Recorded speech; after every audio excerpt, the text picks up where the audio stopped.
Audiobooks full length, your favorite audiobooks for sleeping and relaxing, starts now. The Game of Life and How to Play It by Florence Scovel Shinn. The game. Most people consider life a battle, but it is not a battle. It is a game.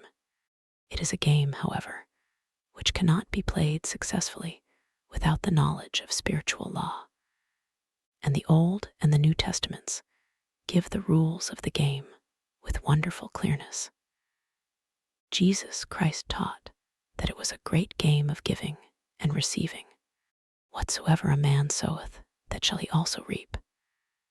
This means that whatever man sends out in word or deed will return to him. What he gives, he will receive. If he gives hate, he will receive hate. If he gives love, he will receive love. If he gives criticism, he will receive criticism. If he lies, he will be lied to. If he cheats, he will be cheated. We are taught also that the imaging faculty plays a leading part in the game of life. Keep thy heart or imagination with all diligence, for out of it are the issues of life. Proverbs 4:23. This means that what man images, sooner or later, externalizes in his affairs. I know of a man who feared a certain disease. It was a very rare disease and difficult to get, but he pictured it continually and read about it until it manifested in his body, and he died, the victim of distorted imagination. So we see, to play successfully the game of life, we must train the imaging faculty.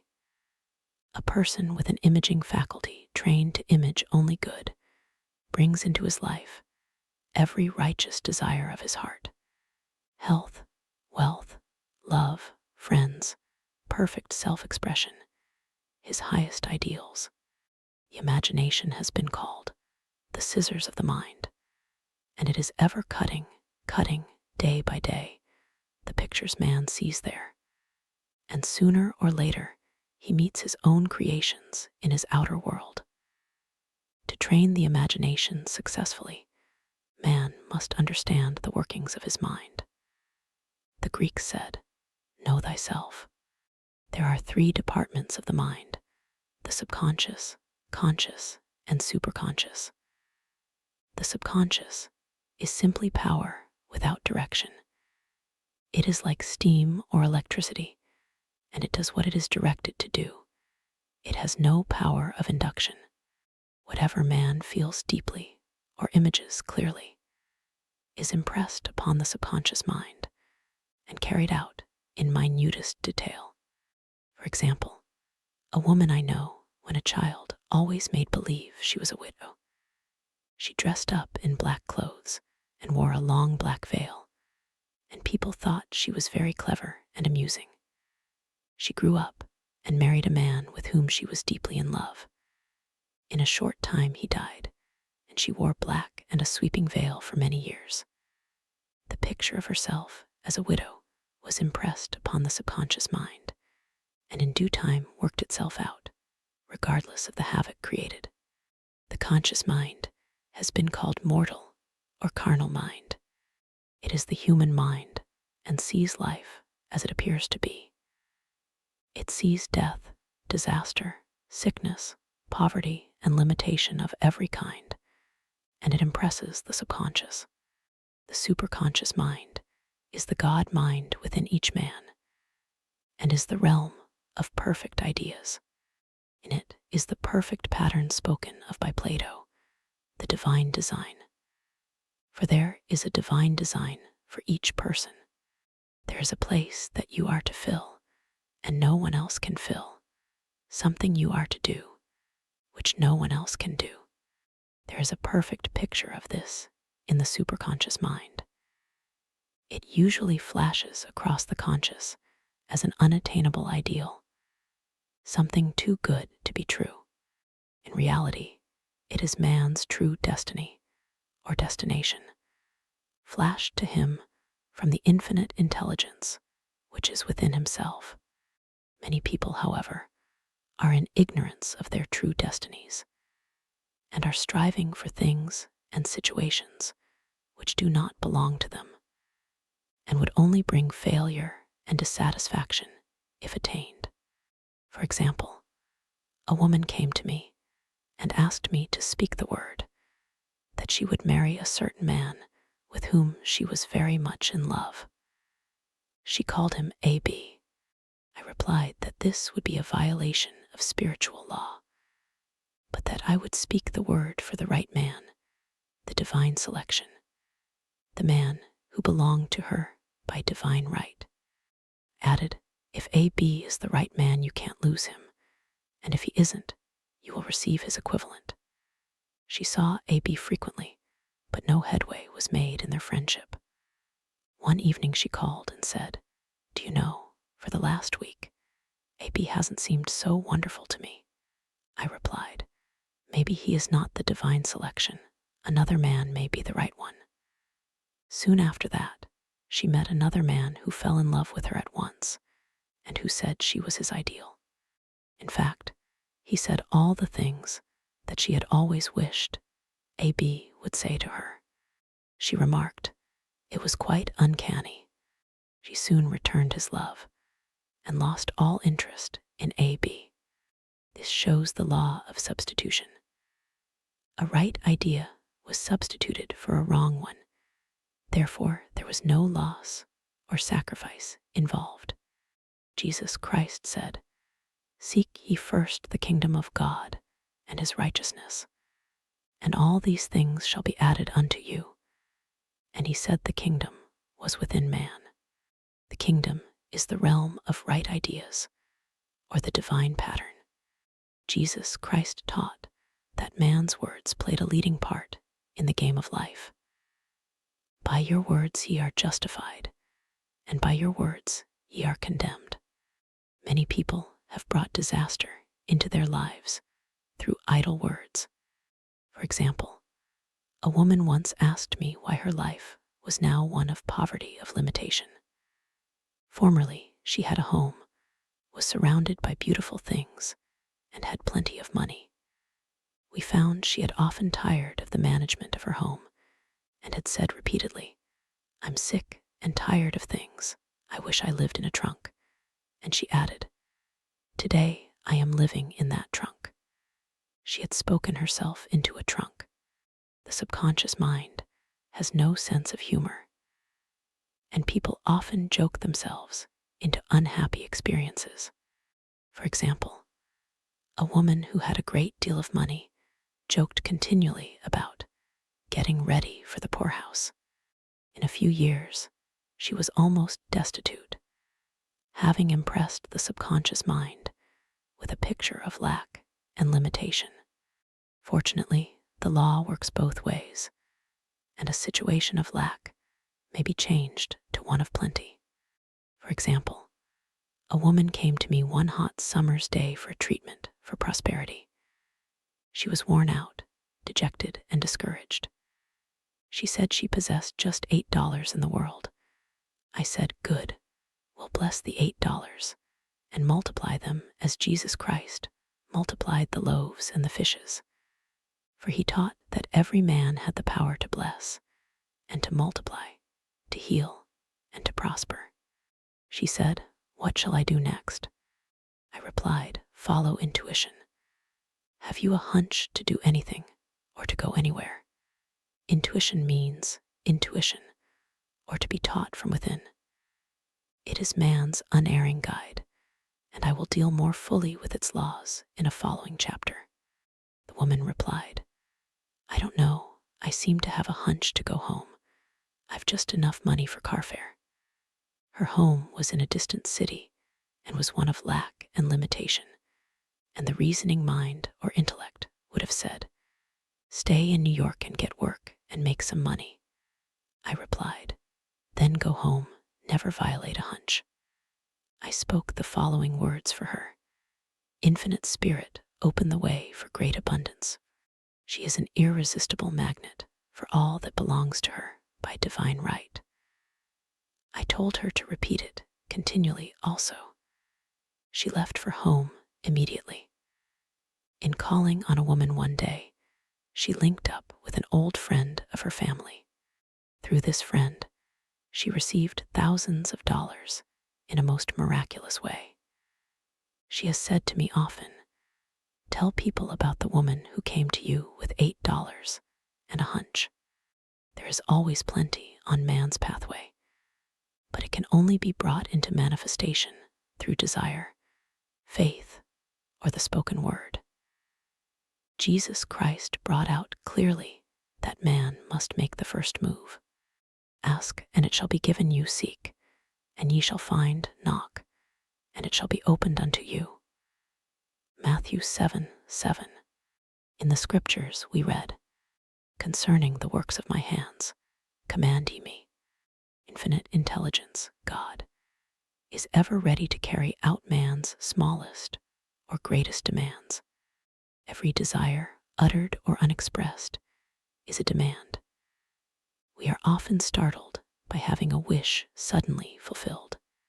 For example, one Easter, having seen many beautiful rose trees in the florist's windows, I wished I would receive one, and for an instant saw it mentally being carried in the door. Easter came, and with it a beautiful rose tree. I thanked my friend the following day and told her it was just what I had wanted. She replied, "I didn't send you a rose tree, I sent you lilies." The man had mixed the order and sent me a rose tree simply because I had started the law in action, and I had to have a rose tree. Nothing stands between man and his highest ideals and every desire of his heart but doubt and fear.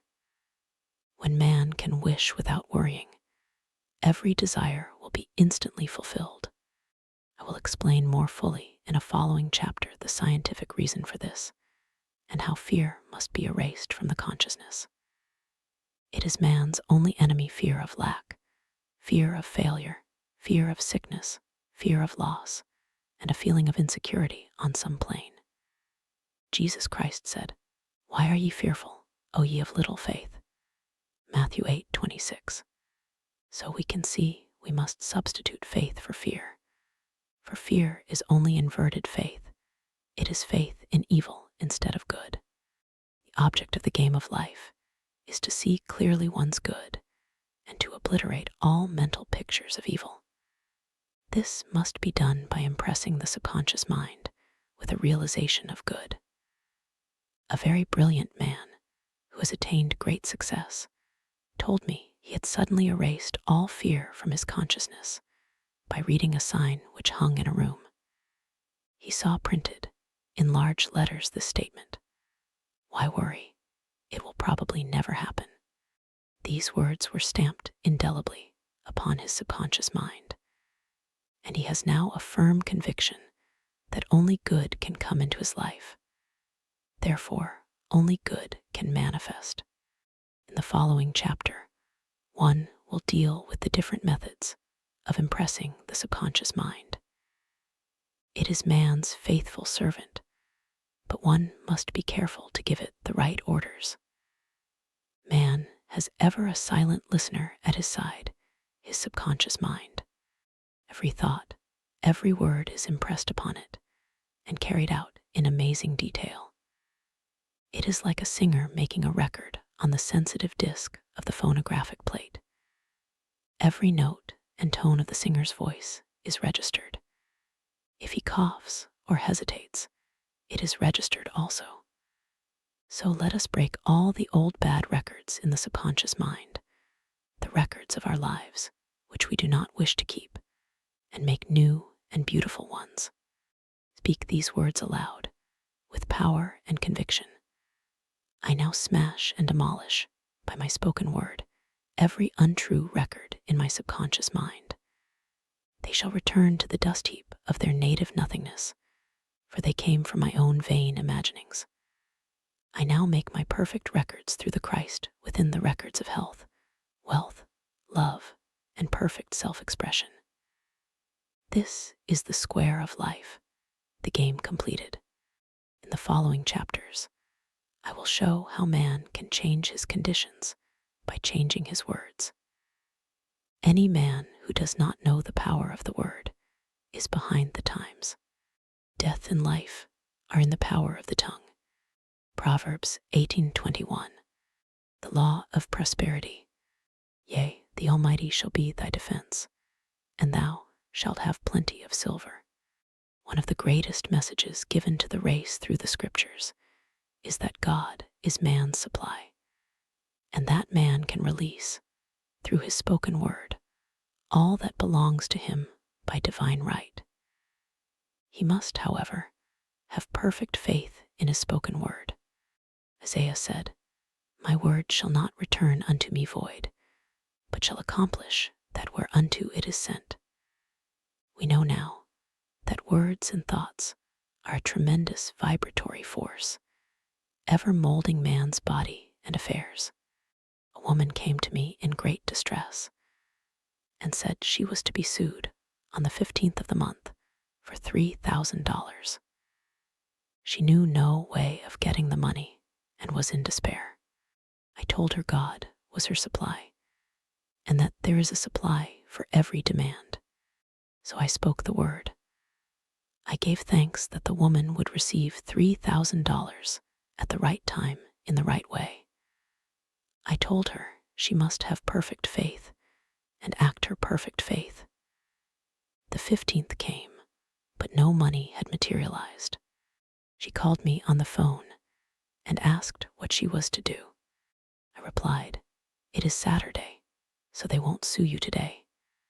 Your part is to act rich, thereby showing perfect faith that you will receive it by Monday." She asked me to lunch with her to keep up her courage. When I joined her at a restaurant, I said, "This is no time to economize. Order an expensive luncheon. Act as if you have already received the $3,000. All things whatsoever ye ask in prayer, believing, ye shall receive." You must act as if you had already received. The next morning she called me on the phone and asked me to stay with her during the day. I said, "No, you are divinely protected, and God is never too late." In the evening she phoned again, greatly excited, and said, "My dear, a miracle has happened. I was sitting in my room this morning when the doorbell rang.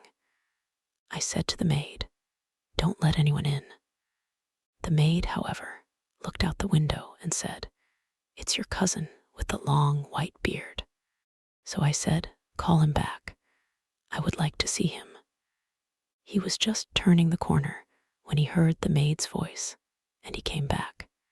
He talked for about an hour, and just as he was leaving, he said, 'Oh, by the way, how are finances?' I told him I needed the money, and he said, 'Why, my dear, I will give you $3,000 the first of the month.' I didn't like to tell him I was going to be sued. What shall I do? I won't receive it till the first of the month, and I must have it tomorrow. I said, 'I'll keep on treating.' I said, 'Spirit is never too late.' I give thanks she has received the money on the invisible plane, and that it manifests on time." The next morning her cousin called her up and said, "Come to my office this morning, and I will give you the money." That afternoon, she had $3,000 to her credit in the bank and wrote checks as rapidly as her excitement would permit. If one asks for success and prepares for failure, he will get the situation he has prepared for. For example, a man came to me asking me to speak the word that a certain debt would be wiped out. I found he spent his time planning what he would say to the man when he did not pay his bill, thereby neutralizing my words. He should have seen himself paying the debt. We have a wonderful illustration of this in the Bible, relating to the 3 kings who were in the desert, without water for their men and horses. They consulted the prophet Elisha, who gave them this astonishing message: "Thus saith the Lord, ye shall not see wind, neither shall ye see rain, yet make this valley full of ditches. Man must prepare for the thing he has asked for, when there isn't the slightest sign of it in sight. For example, a woman found it necessary to look for an apartment during the year when there was a great shortage of apartments in New York. It was considered almost an impossibility, and her friends were sorry for her and said, "Isn't it too bad? You'll have to store your furniture and live in a hotel." She replied, "You needn't feel sorry for me. I'm a Superman, and I'll get an apartment." She spoke the words, "Infinite Spirit, open the way for the right apartment." She knew there was a supply for every demand, and that she was unconditioned, working on the spiritual plane, and that one with God is a majority. She had contemplated buying new blankets when the tempter, the adverse thought or reasoning mind, suggested, "Don't buy the blankets, perhaps, after all. You won't get an apartment, and you will have no use for them." She promptly replied to herself, "I'll dig my ditches by buying the blankets."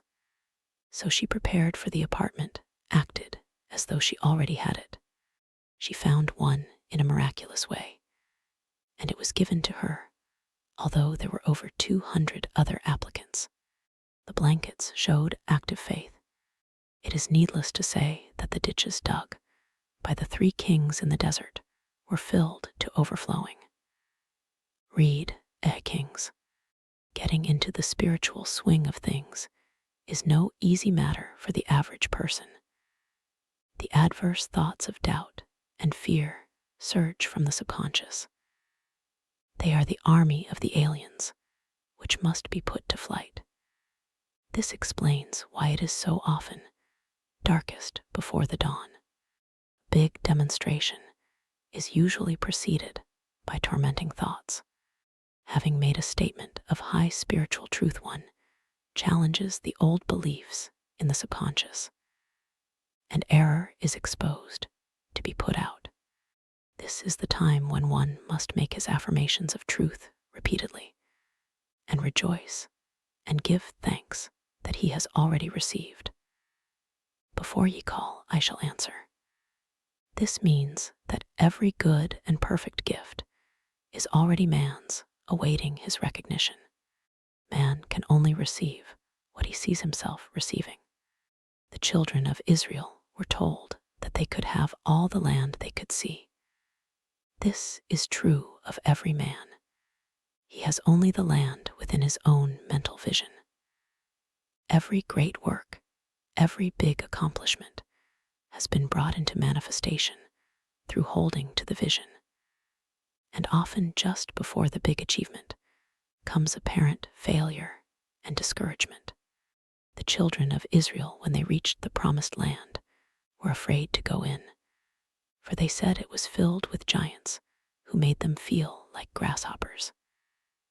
And there we saw the giants, and we were in our own sight as grasshoppers. This is almost every man's experience. However, the one who knows spiritual law is undisturbed by appearance and rejoices while he is yet in captivity.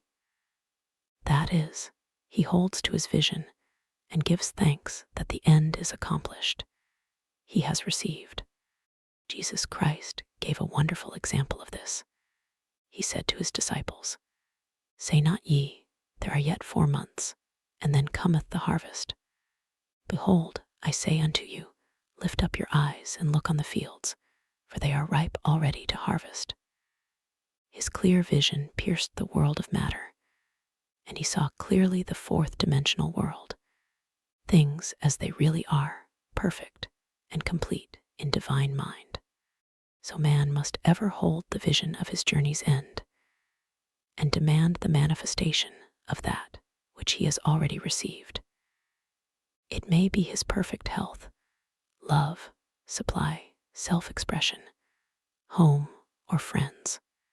They are all finished and perfect ideas registered in divine mind, man's own superconscious mind, and must come through him, not to him.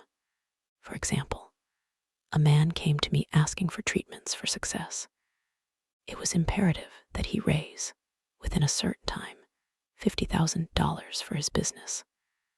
The time limit was almost up when he came to me in despair. No one wanted to invest in his enterprise, and the bank had flatly refused a loan. I replied, "I suppose you lost your temper while at the bank, therefore your power. You can control any situation if you first control yourself. Go back to the bank," I added, "and I will treat." My treatment was, "You are identified in love with the spirit of everyone connected with the bank. Let the divine idea come out of this situation." He replied, "Woman, you are talking about an impossibility. Tomorrow is Saturday, the bank closes at 12, and my train won't get me there until 10, and the time limit is up tomorrow, and anyway they won't do it." "It's too late," I replied. "God doesn't need any time and is never too late. With him, all things are possible," I added. "I don't know anything about business, but I know all about God." He replied, "It all sounds fine when I sit here listening to you, but when I go out it's terrible." He lived in a distant city, and I did not hear from him for a week. Then came a letter. It read, "You were right. I raised the money and will never again doubt the truth of all that you told me." I saw him a few weeks later, and I said, "What happened? You evidently had plenty of time, after all." He replied, "My train was late, and I got there just 15 minutes to 12. I walked into the bank quietly and said, 'I have come for the loan,' and they gave it to me without a question. It was the last 15 minutes of the time allotted to him, and Infinite Spirit was not too late." In this instance, the man could never have demonstrated alone. He needed someone to help him hold to the vision.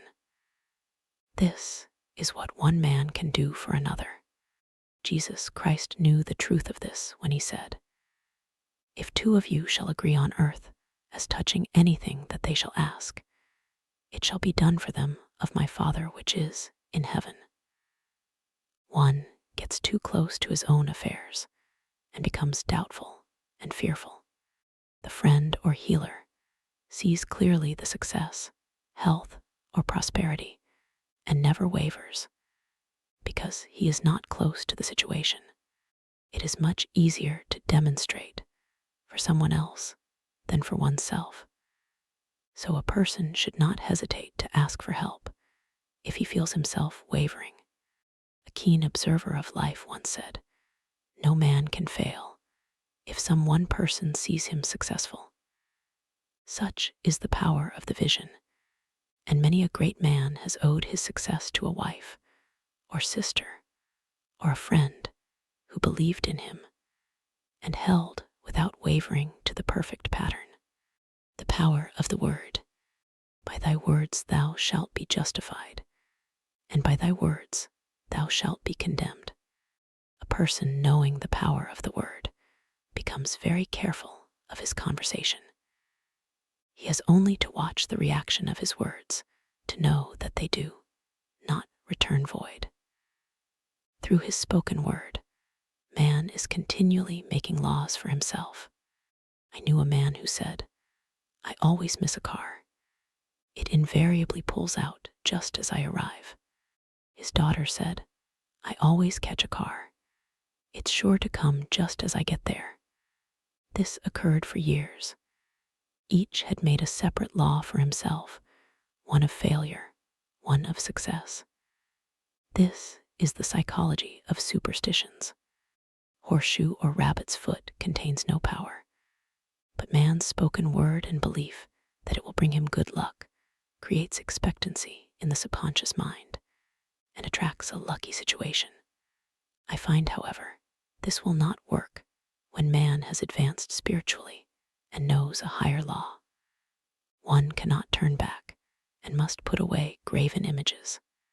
For example, 2 men in my class had had great success in business for several months, when suddenly everything went to smash. We tried to analyze the situation, and I found, instead of making their affirmations and looking to God for success and prosperity, they had each bought a lucky monkey. I said, "Oh, I see. You have been trusting in the lucky monkeys instead of God. Put away the lucky monkeys and call on the law of forgiveness, for man has power to forgive or neutralize his mistakes." They decided to throw the lucky monkeys down a coal hole, and all went well again. This does not mean, however, that one should throw away every lucky ornament or horseshoe about the house, but he must recognize that the power back of it is the one and only power, God, and that the object simply gives him a feeling of expectancy. I was with a friend one day who was in deep despair. In crossing the street, she picked up a horseshoe. Immediately, she was filled with joy and hope. She said God had sent her the horseshoe in order to keep up her courage. It was indeed, at that moment, about the only thing that could have registered in her consciousness. Her hope became faith, and she ultimately made a wonderful demonstration. I wish to make the point clear that the men previously mentioned were depending on the monkeys alone, while this woman recognized the power back of the horseshoe. I know, in my own case, it took a long while to get out of a belief that a certain thing brought disappointment. If the thing happened, disappointment invariably followed. I found the only way I could make a change in the subconscious was by asserting, there are not two powers. There's only one power, God, therefore. There are no disappointments, and this thing means a happy surprise. I noticed a change at once, and happy surprises commenced coming my way. I have a friend who said nothing could induce her to walk under a ladder. I said, if you are afraid, you are giving in to belief in two powers, good and evil, instead of one. As God is absolute, there can be no opposing power, unless man makes the false of evil for himself. To show you believe in only one power, God, and that there is no power or reality in evil, walk under the next ladder you see. Soon after, she went to her bank, wished to open her box in the safe deposit vault, and there stood a ladder on her pathway. It was impossible to reach the box without passing under the ladder. She quailed with fear and turned back. She could not face the lion on her pathway. However, when she reached the street, my words rang in her ears, and she decided to return and walk under it. It was a big moment in her life, for ladders had held her in bondage for years. She retraced her steps to the vault, and the ladder was no longer there. This so often happens. If one is willing to do a thing he is afraid to do, he does not have to. It is the law of non-resistance, which is so little understood. Someone has said that courage contains genius and magic. Face a situation fearlessly, and there is no situation to face. It falls away of its own weight. The explanation is that fear attracted the ladder on the woman's pathway, and fearlessness removed it. Thus, the invisible forces are ever working for man, who is always pulling the strings himself, though he does not know it. Owing to the vibratory power of words, whatever man voices, he begins to attract. People who continually speak of disease invariably attract it.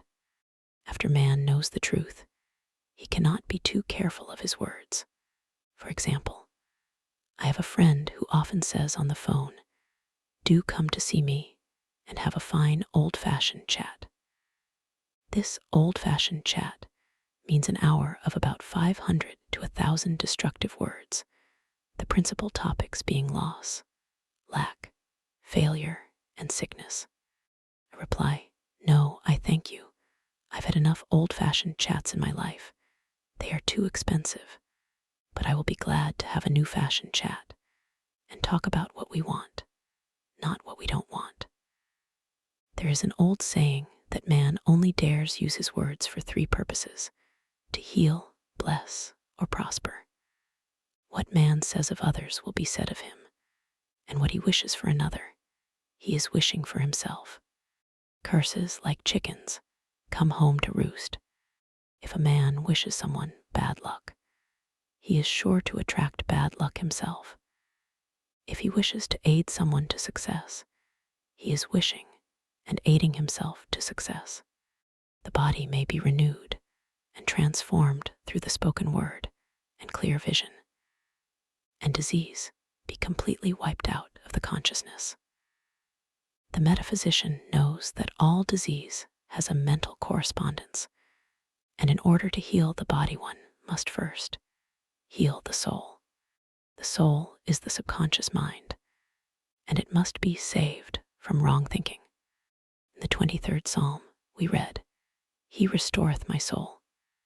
This means that the subconscious mind or soul must be restored with the right ideas, and the mystical marriage is the marriage of the soul and the spirit, or the subconscious and superconscious mind. They must be one. When the subconscious is flooded with the perfect ideas of the superconscious, God and man are one. I and the Father are one. That is, he is one with the realm of perfect ideas. He is the man made in God's likeness and image imagination, and is given power and dominion over all created things, his mind, body, and affairs. It is safe to say that all sickness and unhappiness come from the violation of the law of love. A new commandment I give unto you: love one another. And in the game of life, love or good will takes every trick. For example, a woman I know had for years an appearance of a terrible skin disease. The doctors told her it was incurable, and she was in despair. She was on the stage, and she feared she would soon have to give up her profession, and she had no other means of support. She, however, procured a good engagement, and on the opening night made a great hit. She received flattering notices from the critics and was joyful and elated. The next day she received a notice of dismissal. A man in the cast had been jealous of her success and had caused her to be sent away. She felt hatred and resentment taking complete possession of her, and she cried out, "Oh God, don't let me hate that man." That night she worked for hours in the silence. She said, "I soon came into a very deep silence. I seemed to be at peace with myself, with the man, and with the whole world. I continued this for 2 following nights, and on the 3rd day I found I was healed completely of the skin disease. In asking for love or goodwill, she had fulfilled the law, for love is the fulfilling of the law, and the disease, which came from subconscious resentment, was wiped out. Continual criticism produces rheumatism. As critical, inharmonious thoughts cause unnatural deposits in the blood, which settle in the joints. False growths are caused by jealousy, hatred, unforgiveness, fear, etc. Every disease is caused by a mind not at ease. I said once in my class, "There's no use asking anyone what's the matter with you. We might just as well say, 'Who's the matter with you?' Unforgiveness is the most prolific cause of disease. It will harden arteries or liver and affect the eyesight. In its train are endless ills. I called on a woman one day who said she was ill from having eaten a poisoned oyster. I replied, 'Oh, no, the oyster was harmless. You poisoned the oyster.' 'What's the matter with you?' she answered. 'Oh, about 19 people. She had quarreled with 19 people and had become so inharmonious that she attracted the wrong oyster. Any inharmony on the external indicates there is mental inharmony. As the within, so the without. Man's only enemies are within himself, and a man's foes shall be they of his own household. Personality is one of the last enemies to be overcome, as this planet is taking its initiation in love. It was Christ's message, peace on earth, goodwill towards man. The enlightened man, therefore, endeavors to perfect himself upon his neighbor. His work is with himself, to send out goodwill and blessings to every man. And the marvelous thing is that if one blesses a man, he has no power to harm him. For example, a man came to me asking to treat for success in business. He was selling machinery, and a rival appeared on the scene with what he proclaimed was a better machine, and my friend feared defeat. I said, first of all, we must wipe out all fear and know that God protects your interests, and that the divine idea must come out of the situation. That is, the right machine will be sold by the right man to the right man. And I added, don't hold one critical thought towards that man. Bless him all day, and be willing not to sell your machine if it isn't the divine idea. So he went to the meeting, fearless and non-resistant, and blessing the other man. He said the outcome was very remarkable. The other man's machine refused to work, and he sold his without the slightest difficulty. But I say unto you, love your enemies, bless them that curse you, do good to them that hate you, and pray for them which spitefully use you and persecute you. Good will produces a great aura of protection about the one who sends it, and no weapon that is formed against him shall prosper. In other words, love and good will destroy the enemies within oneself. Therefore, one has no enemies on the external. There is peace on earth for him who sends goodwill to man. The law of non-resistance. Resist not evil. Be not overcome of evil, but overcome evil with good. Nothing on earth can resist an absolutely non-resistant person. The Chinese say that water is the most powerful element because it is perfectly non-resistant. It can wear away a rock and sweep all before it. Jesus Christ said, resist not evil, for he knew in reality there is no evil, therefore nothing to resist. Evil has come of man's vain imagination, or a belief in two powers, good and evil. There is an old legend that Adam and Eve ate of Maya, the tree of illusion, and saw two powers instead of one power, God. Therefore, evil is a false law man has made for himself through psychoma or soul sleep. Soul sleep means that man's soul has been hypnotized by the race belief of sin, sickness and death, etc., which is carnal or mortal thought, and his affairs have outpictured his illusions. We have read in a preceding chapter that man's soul is his subconscious mind, and whatever he feels deeply, good or bad, is outpictured by that faithful servant. His body and affairs show forth what he has been picturing. The sick man has pictured sickness, the poor man, poverty, the rich man, wealth.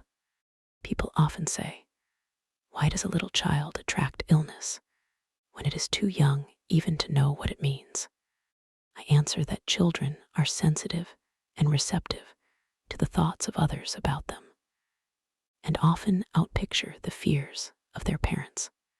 I heard a metaphysician once say, if you do not run your subconscious mind yourself, someone else will run it for you. Mothers often, unconsciously, attract illness and disaster to their children by continually holding them in thoughts of fear and watching for symptoms. For example, a friend asked a woman if her little girl had had the measles. She replied promptly, not yet. This implied that she was expecting the illness and therefore preparing the way for what she did not want for herself and child. However, the man who is centered and established in right thinking, the man who sends out only goodwill to his fellow men, and who is without fear, cannot be touched or influenced by the negative thoughts of others. In fact, He could then receive only good thoughts, as he himself sends forth only good thoughts. Resistance is hell, for it places man in a state of torment. A metaphysician once gave me a wonderful recipe for taking every trick in the game of life. It is the acme of non-resistance. He gave it in this way. At one time in my life, I baptized children, and of course, they had many names. Now, I no longer baptize children, but I baptize events, but I give every event the same name. If I have a failure, I baptize it success, in the name of the Father, and of the Son, and of the Holy Ghost. In this, we see the great law of transmutation, founded on non-resistance. Through his spoken word, every failure was transmuted into success. For example, a woman who required money and who knew the spiritual law of opulence was thrown continually in a business way with a man who made her feel very poor. He talked lack and limitation, and she commenced to catch his poverty thoughts, so she disliked him and blamed him for her failure. She knew in order to demonstrate her supply, she must first feel that she had received. A feeling of opulence must precede its manifestation. It dawned upon her one day that she was resisting the situation and seeing two powers instead of one. So she blessed the man and baptized the situation success. She affirmed, as there is only one power, God, this man is here for my good and my prosperity, just what he did not seem to be there for. Soon after that she met, through this man, a woman who gave her for a service rendered several $1,000s, and the man moved to a distant city and faded harmoniously from her life. Make the statement, every man is a golden link in the chain of my good, for all men are God in manifestation, awaiting the opportunity given by man himself to serve the divine plan of his life. Bless your enemy, and you rob him of his ammunition.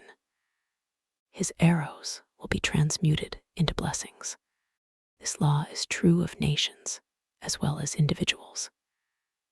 Bless a nation, send love and goodwill to every inhabitant, and it is robbed of its power to harm.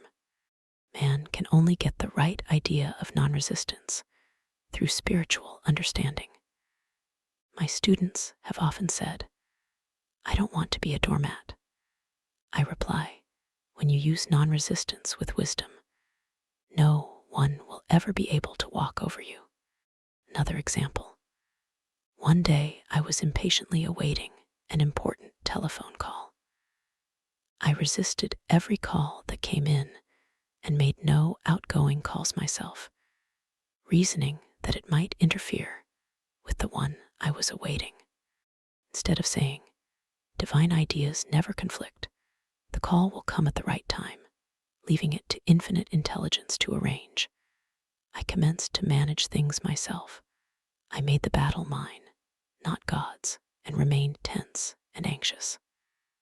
The bell did not ring for about an hour, and I glanced at the phone and found the receiver had been off that length of time, and the phone was disconnected.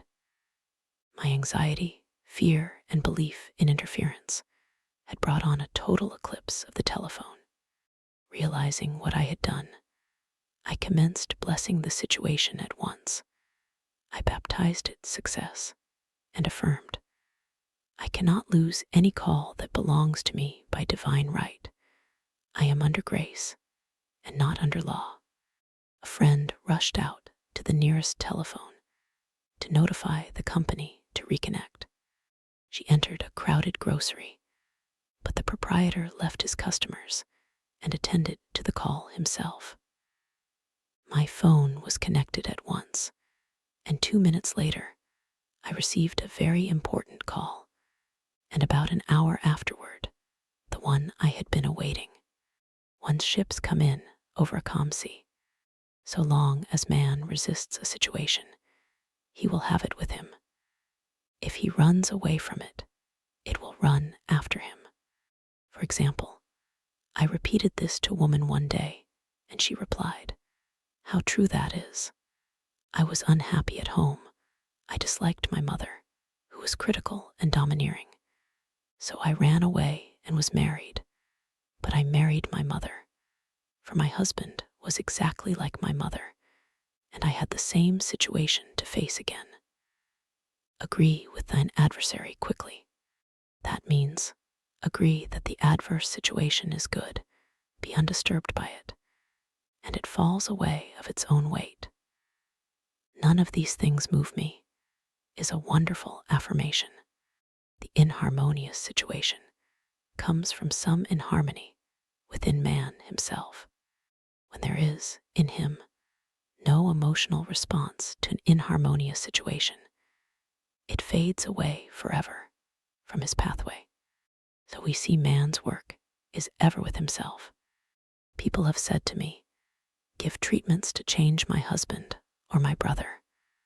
I reply, "No, I will give treatments to change you. When you change, your husband and your brother will change." One of my students was in the habit of lying. I told her it was a failure method, and if she lied, she would be lied to. She replied, "I don't care. I can't possibly get along without lying." One day she was speaking on the phone to a man with whom she was very much in love. She turned to me and said, "I don't trust him. I know he's lying to me." I replied, "Well, you lie yourself, so someone has to lie to you, and you will be sure it will be just the person you want the truth from." Some time after that, I saw her, and she said, "I'm cured of lying." I questioned, "What cured you?" She replied, "I have been living with a woman who lied worse than I did." One is often cured of his faults by seeing them in others. Life is a mirror, and we find only ourselves reflected in our associates. Living in the past is a failure method and a violation of spiritual law. Jesus Christ said, "Behold, now is the accepted time. Now is the day of salvation." Lot's wife looked back and was turned into a pillar of salt. The robbers of time are the past and the future. Man should bless the past and forget it if it keeps him in bondage, and bless the future, knowing it has in store for him endless joys, but live fully in the now. For example, a woman came to me complaining that she had no money with which to buy Christmas gifts. She said, "Last year was so different. I had plenty of money and gave lovely presents, and this year I have scarcely a cent." I replied, "You will never demonstrate money while you are pathetic and live in the past.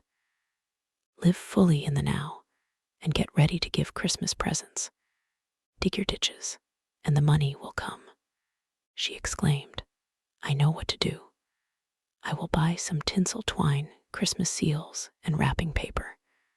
I replied, "Do that, and the presents will come and stick themselves to the Christmas seals." This too was showing financial fearlessness and faith in God. As the reasoning mind said, "Keep every cent you have, as you are not sure you will get any more."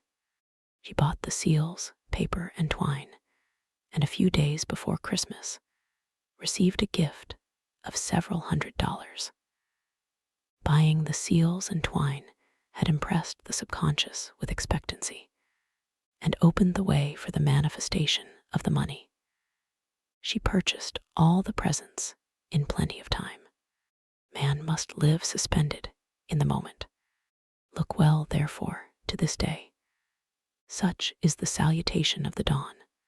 He must be spiritually alert, ever awaiting his leads, taking advantage of every opportunity. One day I said continually, silently, "Infinite Spirit, don't let me miss a trick." And something very important was told to me that evening. It is most necessary to begin the day with right words. Make an affirmation immediately upon waking. For example, thy will be done this day. Today is a day of completion. I give thanks for this perfect day. Miracle shall follow miracle, and wonders shall never cease. Make this a habit, and one will see wonders and miracles come into his life. One morning, I picked up a book and read, "Look with wonder at that which is before you." It seemed to be my message for the day, so I repeated again and again, "Look with wonder at that which is before you."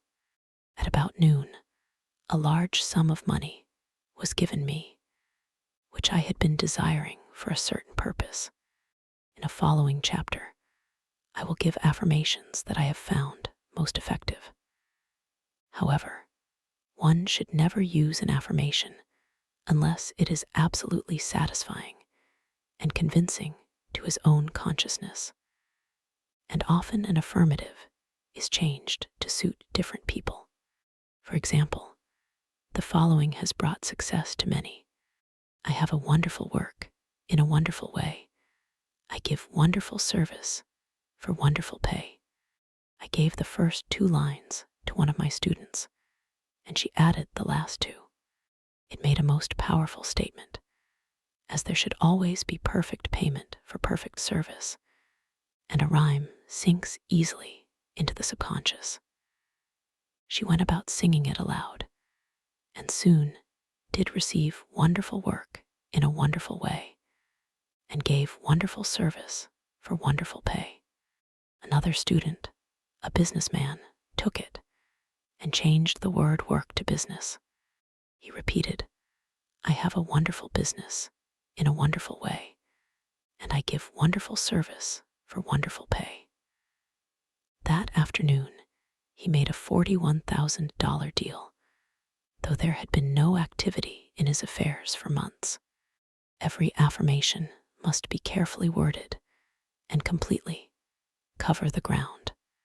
For example, I knew a woman who was in great need and made a demand for work. She received a great deal of work, but was never paid anything. She now knows to add wonderful service for wonderful pay. It is man's divine right to have plenty, more than enough. His barns should be full, and his cup should flow over. This is God's idea for man, and when man breaks down the barriers of lack in his own consciousness, the golden age will be his, and every righteous desire of his heart fulfilled. The law of karma and the law of forgiveness.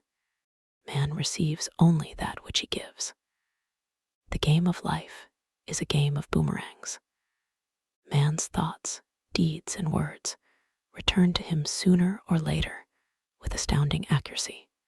This is the law of karma, which is Sanskrit for comeback. Whatsoever man soweth, that shall he also reap. For example, a friend told me this story of herself, illustrating the law. She said, "I make all my karma on my aunt, whatever I say to her.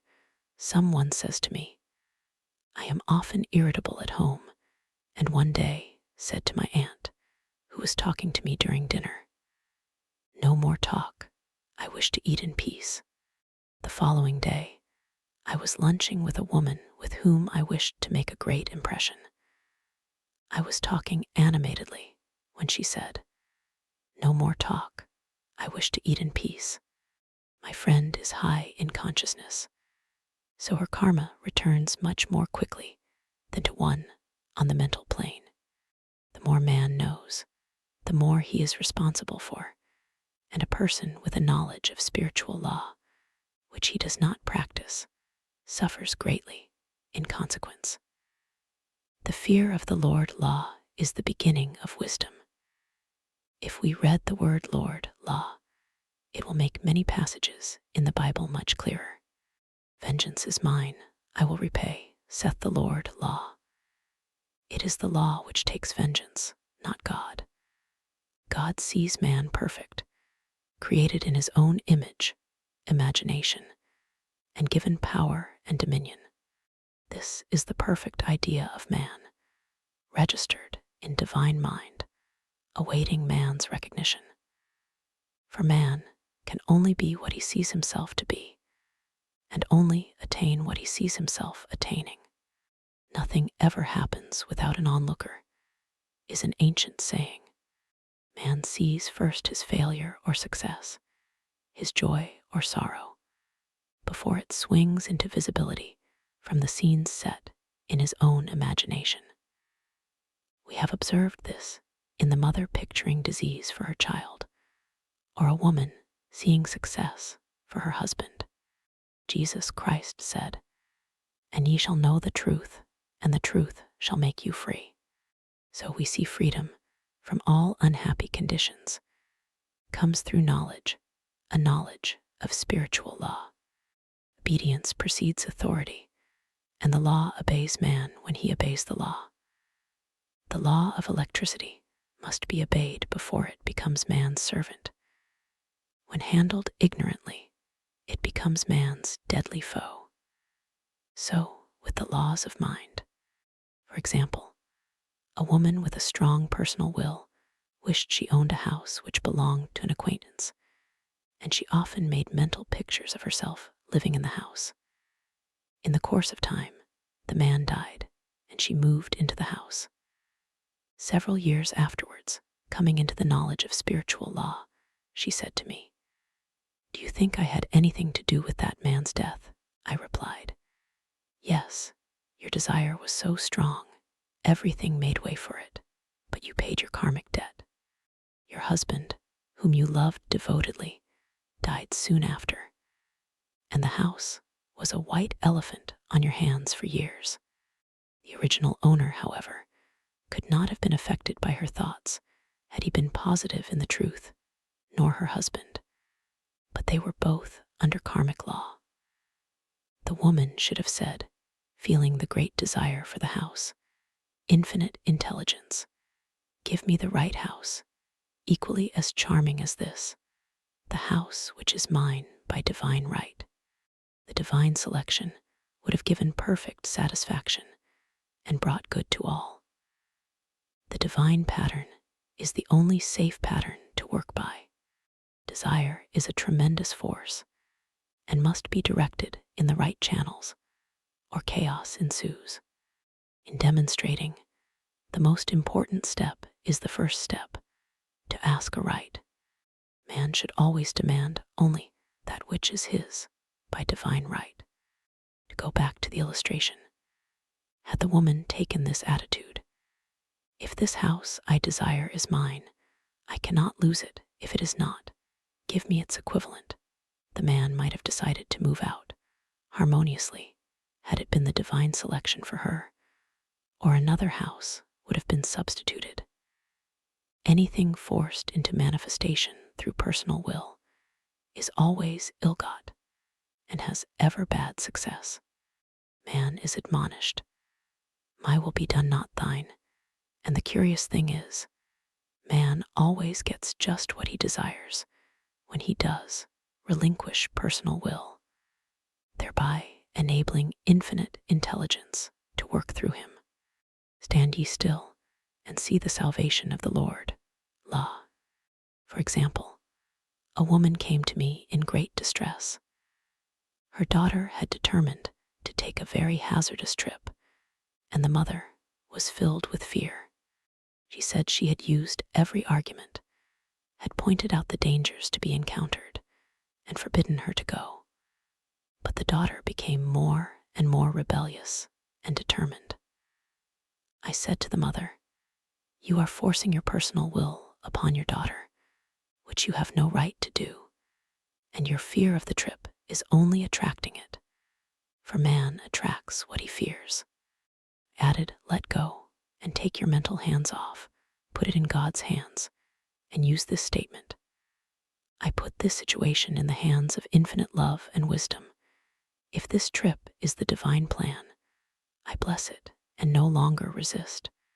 But if it is not divinely planned, I give thanks that it is now dissolved and dissipated." A day or two after that, her daughter said to her, "Mother, I have given up the trip," and the situation returned to its native nothingness.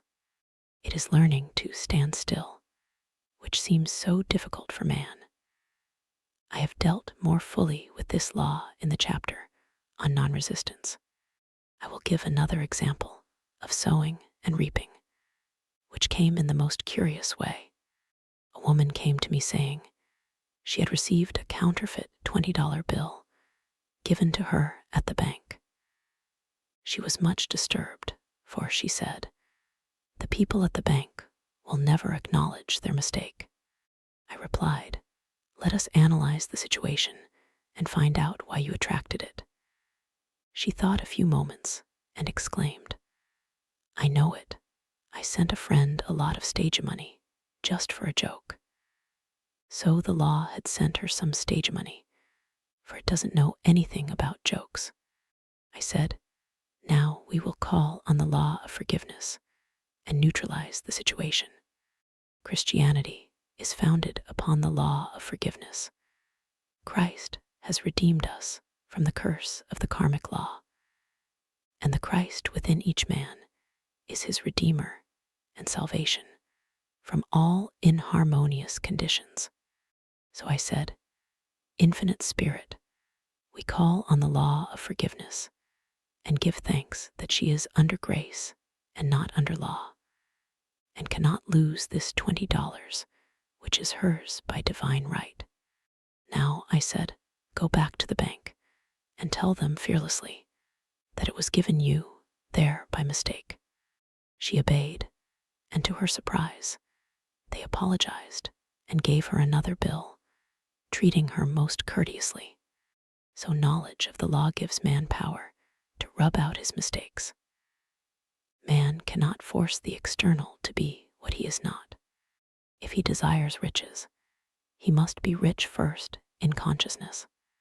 For example, a woman came to me asking treatment for prosperity. She did not take much interest in her household affairs, and her home was in great disorder. I said to her, "If you wish to be rich, you must be orderly. All men with great wealth are orderly, and order is heaven's first law." I added, "You will never become rich with a burnt match in the pincushion." She had a good sense of humor and commenced immediately, putting her house in order. She rearranged furniture, straightened out bureau drawers, cleaned rugs, and soon made a big financial demonstration, a gift from a relative. The woman herself became made over and keeps herself keyed up financially by being ever watchful of the external and expecting prosperity, knowing God is her supply. Many people are in ignorance of the fact that gifts and things are investments, and that hoarding and saving invariably lead to loss. There is that scattereth, and yet increaseth, and there is that withholdeth more than is meet, but it tendeth to poverty. For example, I knew a man who wanted to buy a fur-lined overcoat. He and his wife went to various shops, but there was none he wanted. He said they were all too cheap-looking. At last, he was shown one the salesman said was valued at $1,000, but which the manager would sell him for $500, as it was late in the season. His financial possessions amounted to about $700. The reasoning mind would have said, "You can't afford to spend nearly all you have on a coat," but he was very intuitive and never reasoned. He turned to his wife and said, "If I get this coat, I'll make a ton of money." So his wife consented weakly. About a month later, he received a $10,000 commission. The coat made him feel so rich, it linked him with success and prosperity. Without the coat, he would not have received the commission. It was an investment paying large dividends. If man ignores these leadings to spend or to give, the same amount of money will go in an uninteresting or unhappy way. For example, a woman told me on Thanksgiving Day she informed her family that they could not afford a Thanksgiving dinner. She had the money, but decided to save it. A few days later, someone entered her room and took from the bureau drawer the exact amount the dinner would have cost. The law always stands back of the man who spends fearlessly, with wisdom. For example, one of my students was shopping with her little nephew. The child clamored for a toy, which she told him she could not afford to buy. She realized suddenly that she was seeking lack and not recognizing God as her supply. So she bought the toy, and on her way home, picked up in the street the exact amount of money she had paid for it. Man's supply is inexhaustible and unfailing when fully trusted, but faith or trust must precede the demonstration. According to your faith be it unto you. Faith is the substance of things hoped for, the evidence of things not seen, for faith holds the vision steady, and the adverse pictures are dissolved and dissipated, and in due season we shall reap, if we faint not. Jesus Christ brought the good news, the gospel, that there was a higher law than the law of karma, and that that law transcends the law of karma. It is the law of grace, or forgiveness. It is the law which frees man from the law of cause and effect, the law of consequence. Under grace, and not under law, we are told that on this plane, man reaps where he has not sown. The gifts of God are simply poured out upon him. All that the kingdom affords is his. This continued state of bliss awaits the man who has overcome the race, or world thought. In the world thought there is tribulation, but Jesus Christ said, "Be of good cheer, I have overcome the world." The world thought is that of sin, sickness, and death. He saw their absolute unreality and said sickness and sorrow shall pass away, and death itself, the last enemy, be overcome.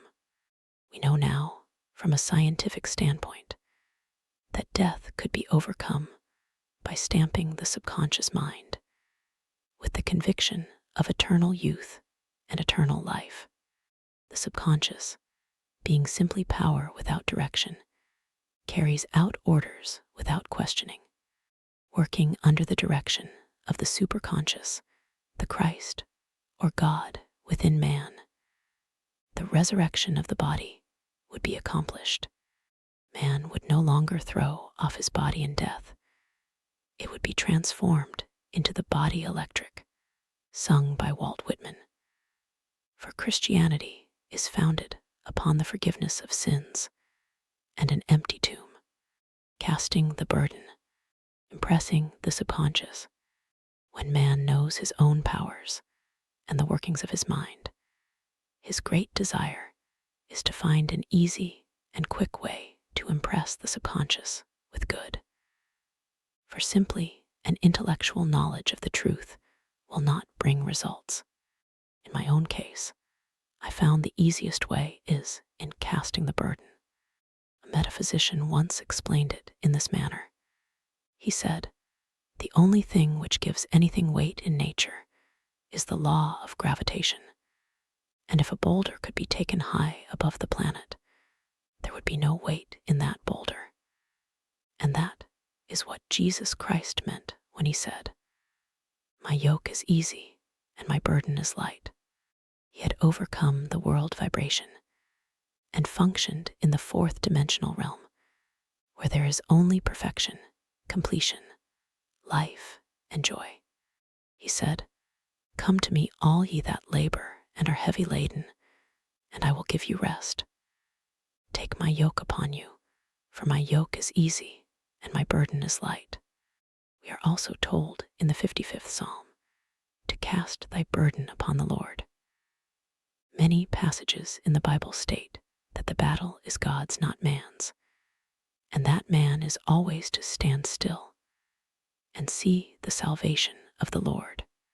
This indicates that the superconscious mind, or Christ within, is the department which fights man's battle and relieves him of burdens. We see, therefore, that man violates law if he carries a burden, and a burden is an adverse thought or condition, and this thought or condition has its root in the subconscious. It seems almost impossible to make any headway directing the subconscious from the conscious or reasoning mind, as the reasoning mind, the intellect, is limited in its conceptions and filled with doubts and fears. How scientific it then is to cast the burden upon the superconscious mind, or Christ within, where it is made light, or dissolved into its native nothingness. For example, a woman in urgent need of money made light upon the Christ within, the superconscious, with the statement, I cast this burden of lack on the Christ within, and I go free to have plenty. The belief in lack was her burden, and as she cast it upon the superconscious with its belief of plenty, an avalanche of supply was the result. We read, the Christ in you, the hope of glory. Another example, one of my students had been given a new piano, and there was no room in her studio for it until she had moved out the old one. She was in a state of perplexity. She wanted to keep the old piano, but knew of no place to send it.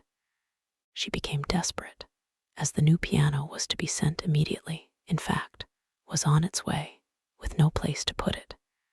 She said it came to her to repeat, I cast this burden on the Christ within, and I go free.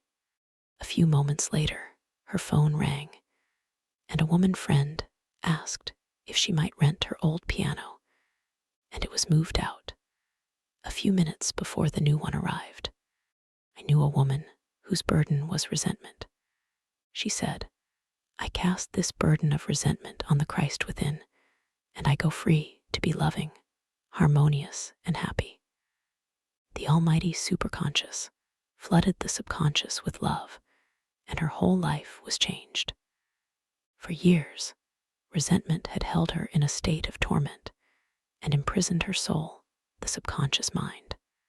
The statement should be made over and over and over, sometimes for hours at a time, silently or audibly, with quietness but determination. I have often compared it to winding up a Victrola. We must wind ourselves up with spoken words. I have noticed, in casting the burden after a little while, one seems to see clearly. It is impossible to have clear vision while in the throes of carnal mind.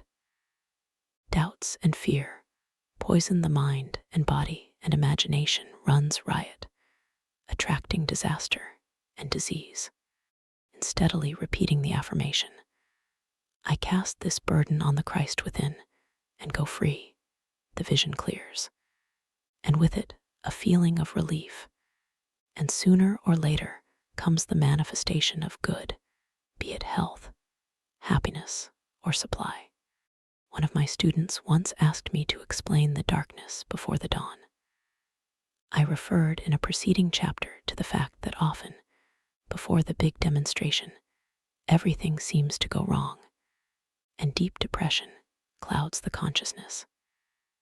It means that out of the subconscious are rising the doubts and fears of the ages. These old derelicts of the subconscious rise to the surface to be put out. It is then that man should clap his cymbals, like Jehoshaphat, and give thanks that he is saved, even though he seems surrounded by the enemy, the situation of lack or disease. The student continued, how long must one remain in the dark? And I replied, until one can see in the dark, and casting the burden enables one to see in the dark. In order to impress the subconscious, active faith is always essential. Faith without works is dead. In these chapters, I have endeavored to bring out this point. Jesus Christ showed active faith when he commanded the multitude to sit down on the ground before he gave thanks for the loaves and the fishes. I will give another example showing how necessary this step is. In fact, active faith is the bridge over which man passes to his promised land. Through misunderstanding, a woman had been separated from her husband, whom she loved deeply. He refused all offers of reconciliation and would not communicate with her in any way. Coming into the knowledge of spiritual law, she denied the appearance of separation. She made this statement: "There is no separation in divine mind, therefore, I cannot be separated from the love and companionship which are mine by divine right." She showed active faith by arranging a place for him at the table every day, thereby impressing the subconscious with a picture of his return. Over a year passed, but she never wavered, and one day he walked in. The subconscious is often impressed through music. Music has a fourth-dimensional quality and releases the soul from imprisonment. It makes wonderful things seem possible and easy of accomplishment. I have a friend who uses her Victrola daily for this purpose. It puts her in perfect harmony and releases the imagination. Another woman often dances while making her affirmations. The rhythm and harmony of music and motion carry her words forth with tremendous power. The student must remember also not to despise the day of small things. Invariably, before a demonstration, come signs of land. Before Columbus reached America, he saw birds and twigs which showed him land was near. So it is with a demonstration, but often the student mistakes it for the demonstration itself and is disappointed. For example, a woman had spoken the word for a set of dishes. Not long afterwards, a friend gave her a dish which was old and cracked. She came to me and said, "Well, I asked for a set of dishes, and all I got was a cracked plate." I replied, "The plate was only signs of land. It shows your dishes are coming. Look upon it as birds and seaweed." And not long afterwards, the dishes came. Continually making believe impresses the subconscious. If one makes believe he is rich and makes believe he is successful, in due time he will reap. Children are always making believe. And except ye be converted and become as little children, ye shall not enter the kingdom of heaven. For example, I know of a woman who was very poor, but no one could make her feel poor. She earned a small amount of money from rich friends who constantly reminded her of her poverty and to be careful and saving. Regardless of their admonitions, she would spend all her earnings on a hat or make someone a gift and be in a rapturous state of mind. Her thoughts were always centered on beautiful clothes and rings and things, but without envying others. She lived in the world of the wondrous, and only riches seemed real to her. Before long, she married a rich man, and the rings and things became visible. I do not know whether the man was the divine selection, but opulence had to manifest in her life, as she had imaged only opulence. There is no peace or happiness for man until he has erased all fear from the subconscious. Fear is misdirected energy and must be redirected or transmuted into faith.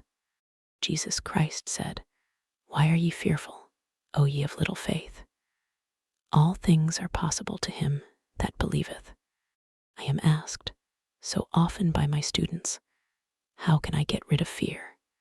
I reply, by walking up to the thing you are afraid of. The lion takes its fierceness from your fear.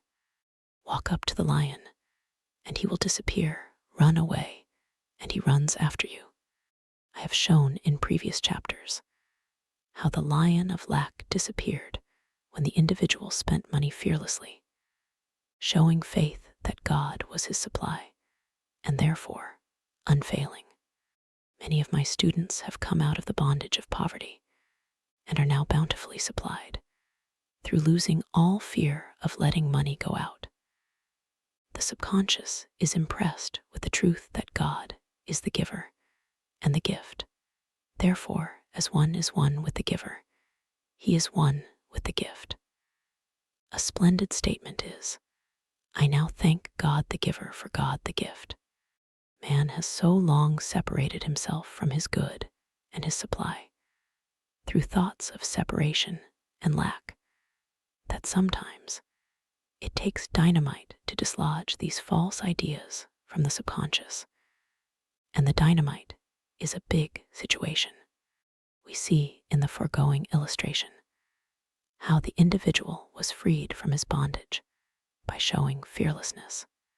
Man should watch himself hourly to detect if his motive for action is fear or faith. Choose ye this day whom we shall serve, fear or faith. Perhaps one's fear is of personality. Then do not avoid the people feared. Be willing to meet them cheerfully, and they will either prove golden links in the chain of one's good or disappear harmoniously from one's pathway. Perhaps one's fear is of disease or germs. Then one should be fearless and undisturbed in a germ-laden situation, and he would be immune.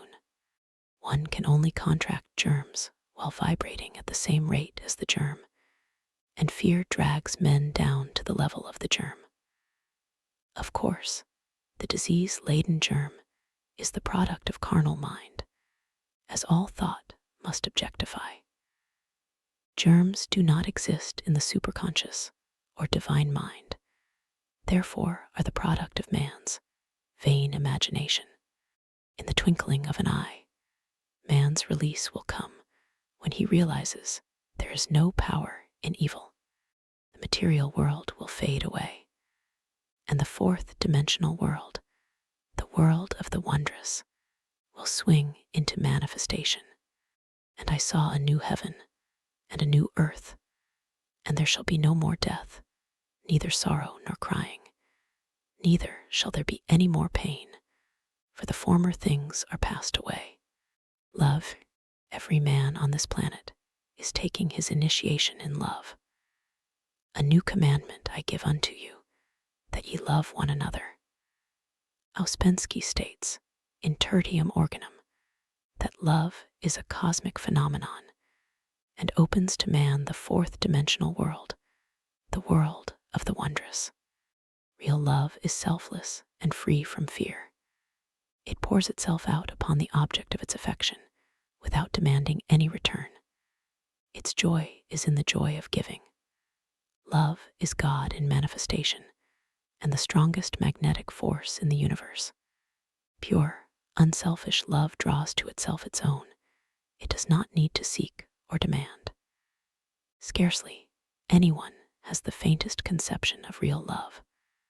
Man is selfish, tyrannical, or fearful in his affections, thereby losing the thing he loves.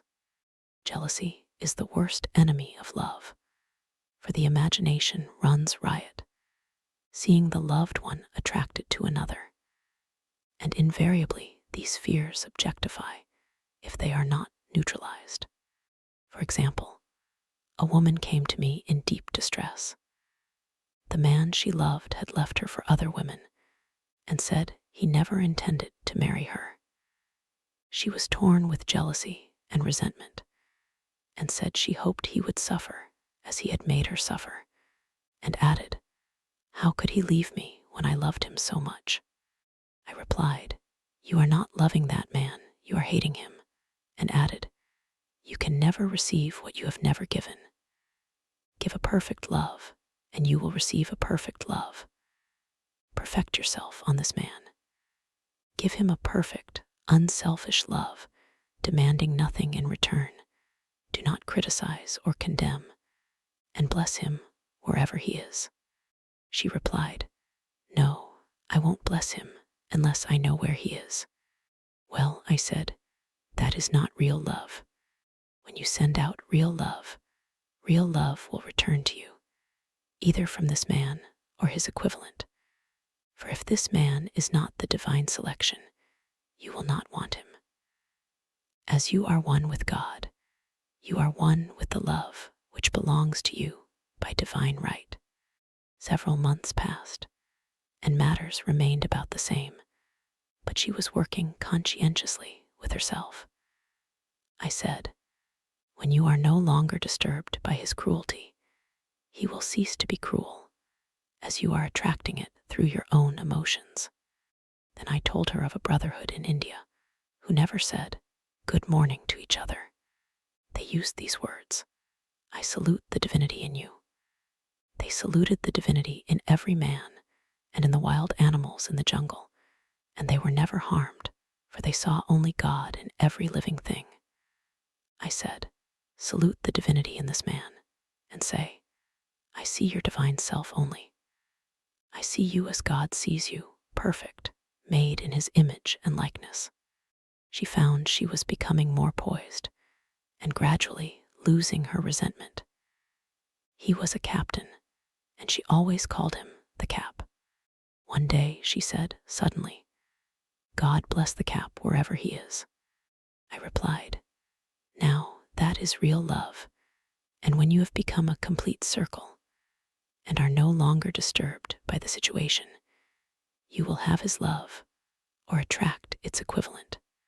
I was moving at this time and did not have a telephone, so was out of touch with her for a few weeks, when one morning I received a letter saying, we are married. At the earliest opportunity, I paid her a call. My first words were, what happened? Oh, she exclaimed, a miracle. One day I woke up and all suffering had ceased. I saw him that evening and he asked me to marry him. We were married in about a week, and I have never seen a more devoted man.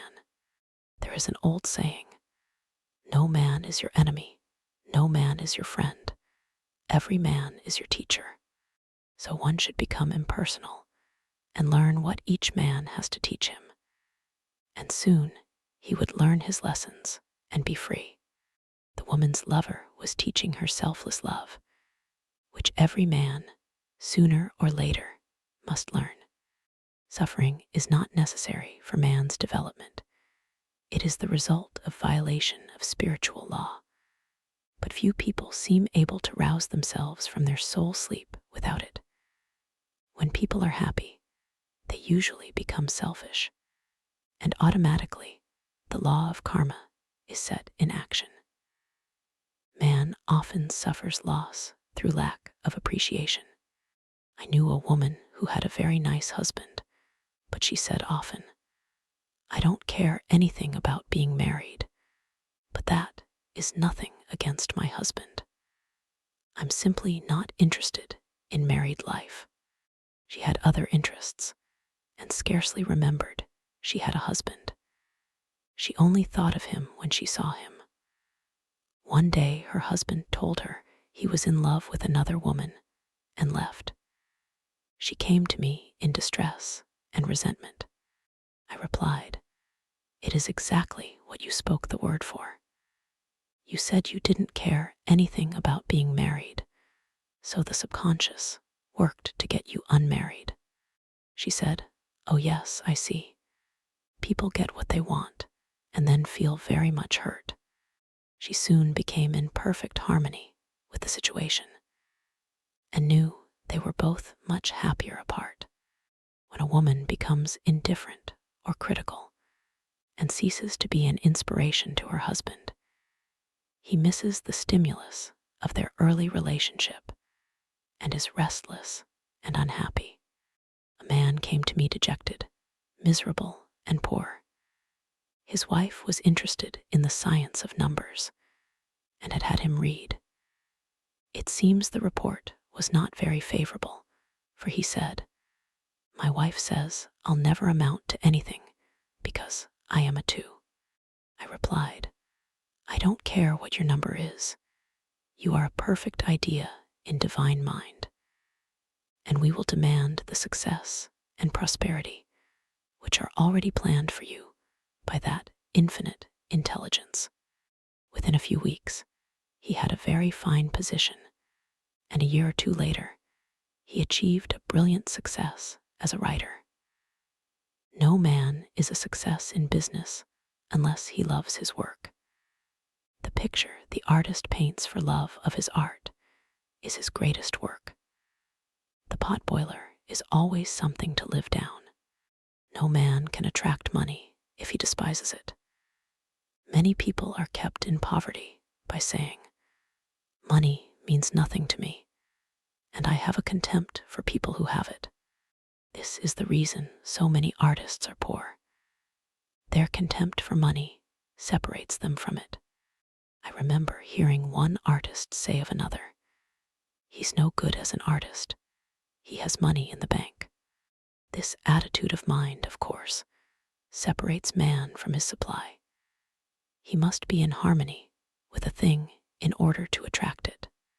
Money is God in manifestation, as freedom from want and limitation, but it must be always kept in circulation and put to right uses. Hoarding and saving react with grim vengeance. This does not mean that man should not have houses and lots, stocks and bonds, for the barns of the righteous man shall be full. It means man should not hoard even the principal if an occasion arises, when money is necessary. In letting it go out fearlessly and cheerfully, he opens the way for more to come in, for God is man's unfailing and inexhaustible supply. This is the spiritual attitude towards money, and the great bank of the universal never fails. We see an example of hoarding in the film production of Greed. The woman won $5,000 in a lottery, but would not spend it.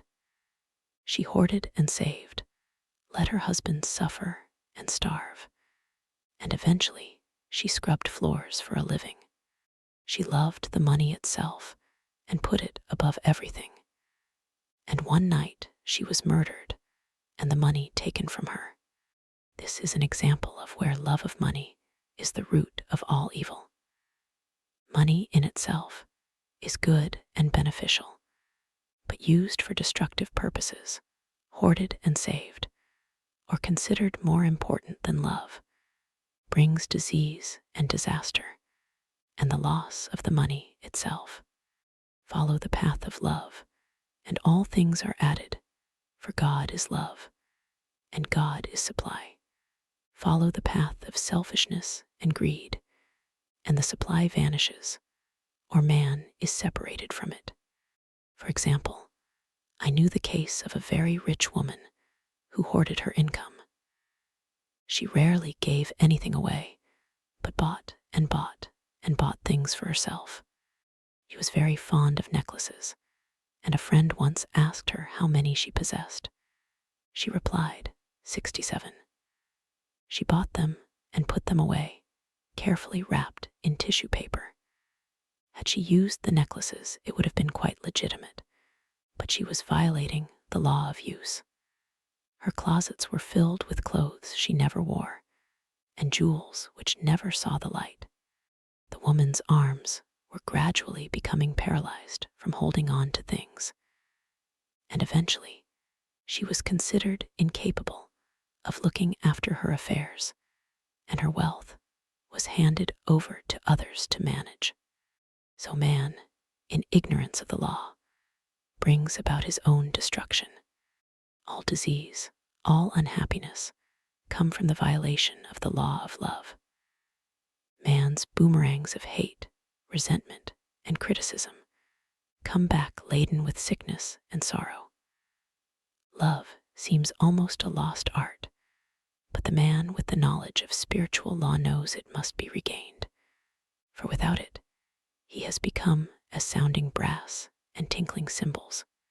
For example, I had a student who came to me month after month to clean her consciousness of resentment.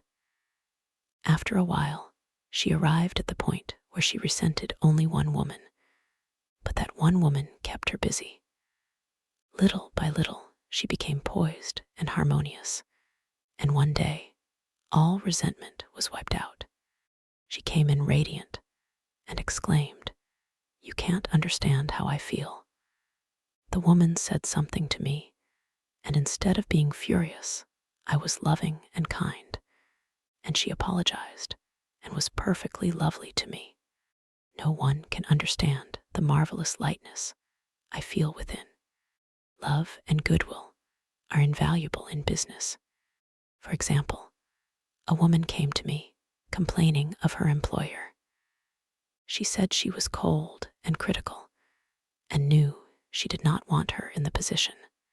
"Well," I replied, "salute the divinity in the woman and send her love." She said, "I can't. She's a marble woman." I answered, "You remember the story of the sculptor who asked for a certain piece of marble. He was asked why he wanted it, and he replied, 'Because there is an angel in the marble,' and out of it he produced a wonderful work of art." She said, "Very well, I'll try it." A week later she came back and said, "I did what you told me to, and now the woman is very kind and took me out in her car." People are sometimes filled with remorse for having done someone an unkindness, perhaps years ago. If the wrong cannot be righted, its effect can be neutralized by doing someone a kindness in the present. This one thing I do, forgetting those things which are behind and reaching forth unto those things which are before. Sorrow, regret, and remorse tear down the cells of the body and poison the atmosphere of the individual. A woman said to me in deep sorrow, "Treat me to be happy and joyous, for my sorrow makes me so irritable with the members of my family that I keep making more karma."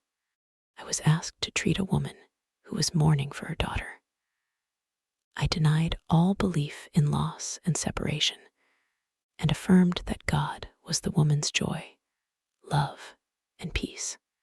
The woman gained her poise at once, but sent word by her son not to treat any longer because she was so happy it wasn't respectable. So mortal mind loves to hang on to its griefs and regrets. I knew a woman who went about bragging of her troubles, so, of course, she always had something to brag about. The old idea was, if a woman did not worry about her children, she was not a good mother. Now, we know that mother fear is responsible for many of the diseases and accidents which come into the lives of children. For fear pictures vividly the disease or situation feared, and these pictures objectify, if not neutralized. Happy is the mother who can say sincerely that she puts her child in God's hands and knows, therefore, that he is divinely protected. For example, a woman awoke suddenly in the night, feeling her brother was in great danger. Instead of giving in to her fears, she commenced making statements of truth, saying, "Man is a perfect idea in divine mind and is always in his right place. Therefore, my brother is in his right place and is divinely protected." The next day, she found that her brother had been in close proximity to an explosion in a mine, but had miraculously escaped. So man is his brother's keeper in thought.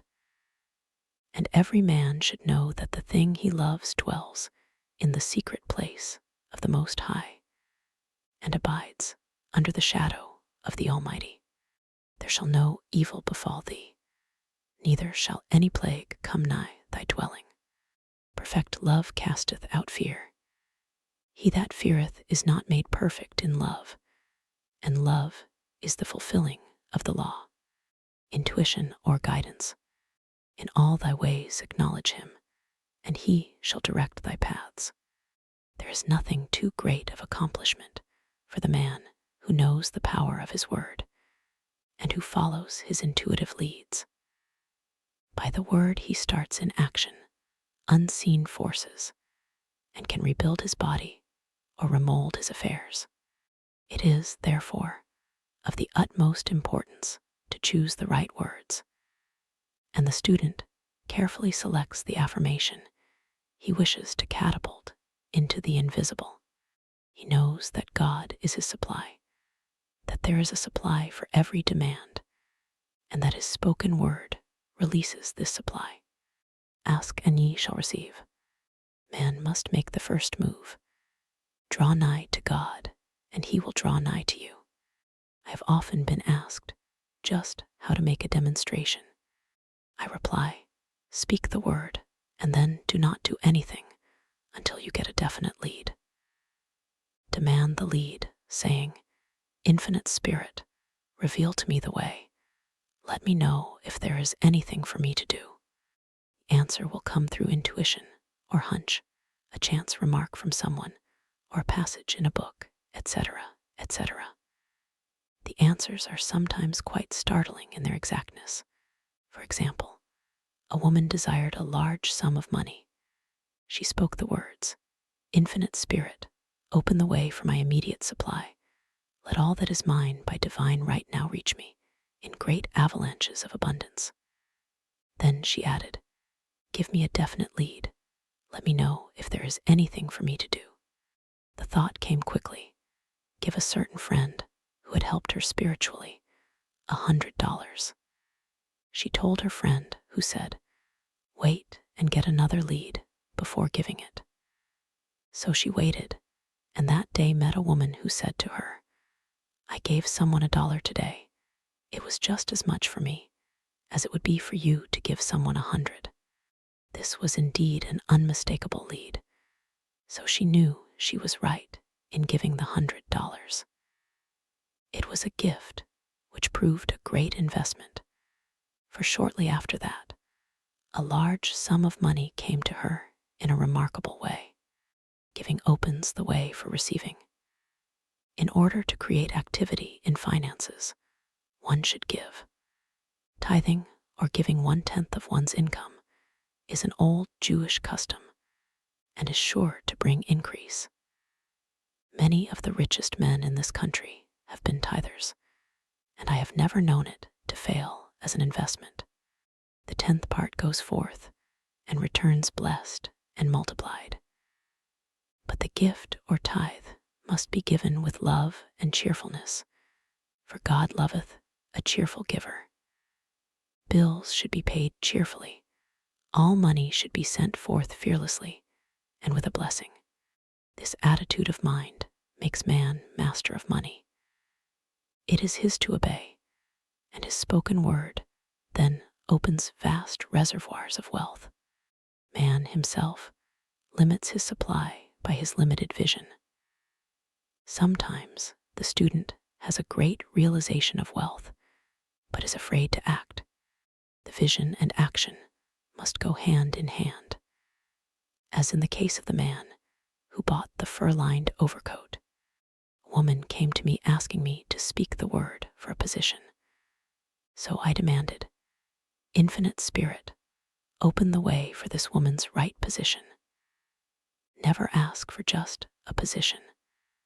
Ask for the right position, the place already planned in divine mind, as it is the only one that will give satisfaction.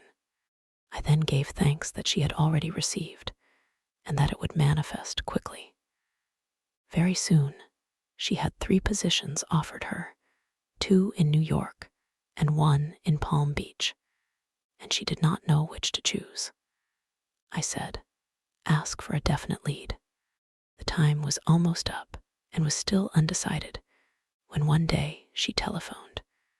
When I woke up this morning, I could smell Palm Beach. She had been there before and knew its balmy fragrance. I replied, well, if you can smell Palm Beach from here, it is certainly your lead. She accepted the position, and it proved a great success. Often one's lead comes at an unexpected time. One day, I was walking down the street when I suddenly felt a strong urge to go to a certain bakery, a block or 2 away. The reasoning mind resisted, arguing, there is nothing there that you want. However, I had learned not to reason, so I went to the bakery, looked at everything, and there was certainly nothing there that I wanted.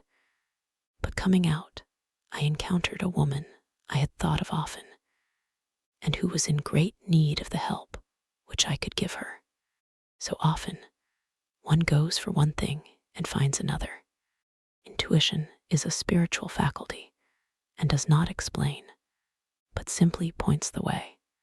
A person often receives a lead during a treatment. The idea that comes may seem quite irrelevant, but some of God's leadings are mysterious.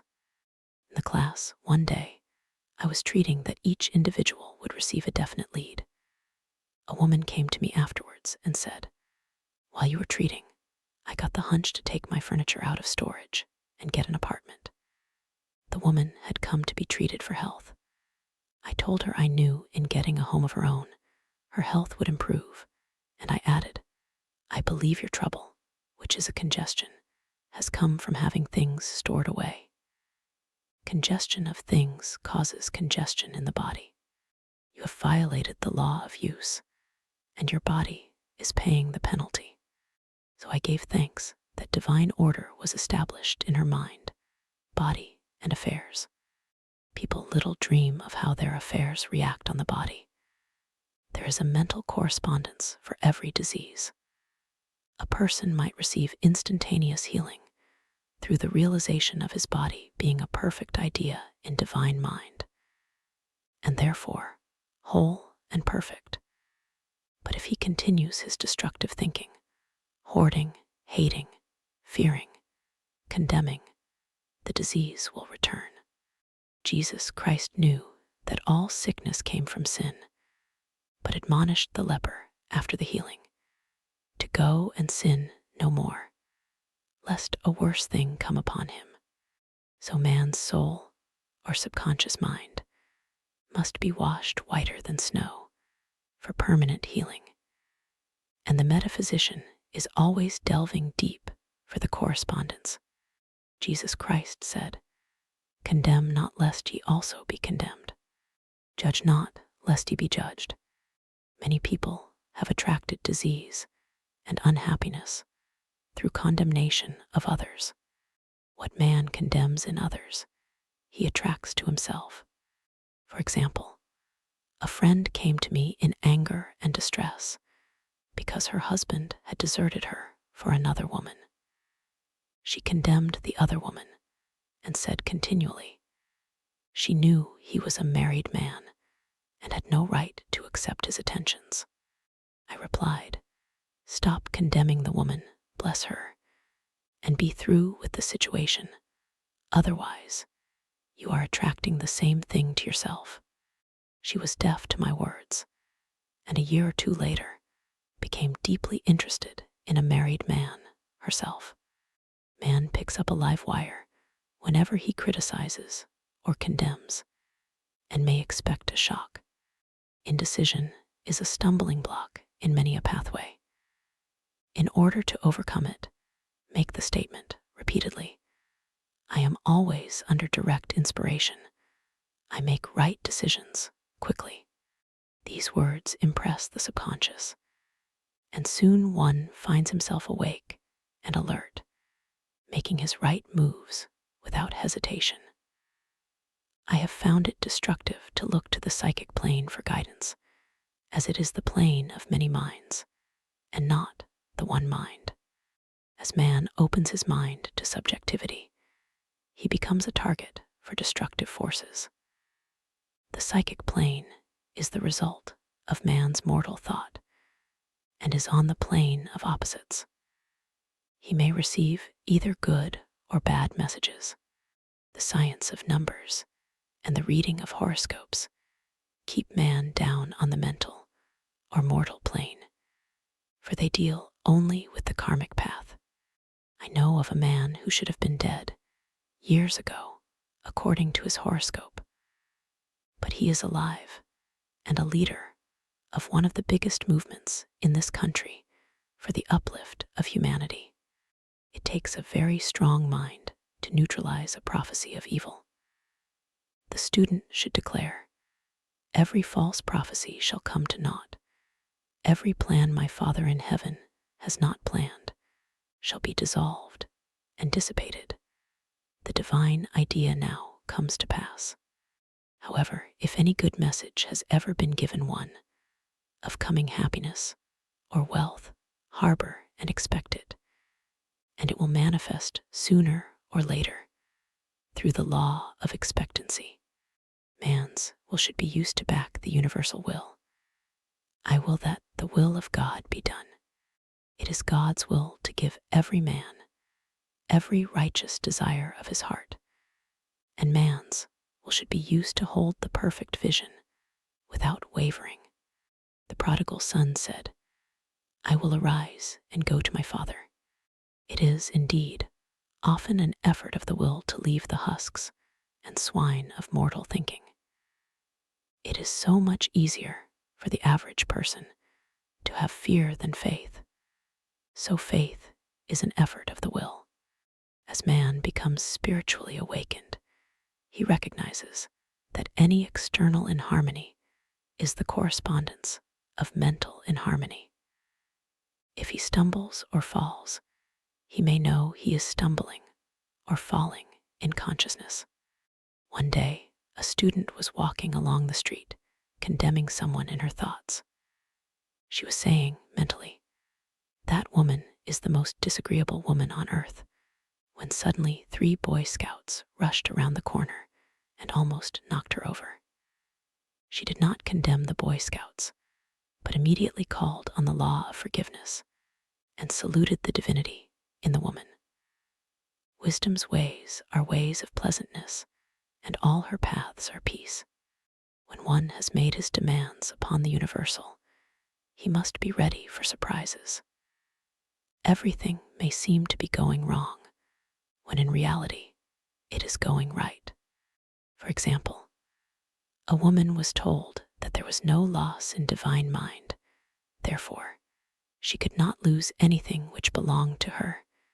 Anything lost would be returned, or she would receive its equivalent. Several years previously, she had lost $2,000. She had loaned the money to a relative during her lifetime, but the relative had died, leaving no mention of it in her will. The woman was resentful and angry, and as she had no written statement of the transaction, she never received the money, so she determined to deny the loss and collect the $2,000 from the Bank of the Universal. She had to begin by forgiving the woman, as resentment and unforgiveness closed the doors of this wonderful bank. She made this statement, "I deny loss. There is no loss in divine mind, therefore, I cannot lose the $2,000 which belong to me by divine right." As one door shuts, another door opens. She was living in an apartment house which was for sale, and in the lease was a clause stating that if the house was sold, the tenants would be required to move out within 90 days. Suddenly, the landlord broke the leases and raised the rent. Again, injustice was on her pathway, but this time she was undisturbed. She blessed the landlord and said, "As the rent has been raised, it means that I'll be that much richer, for God is my supply."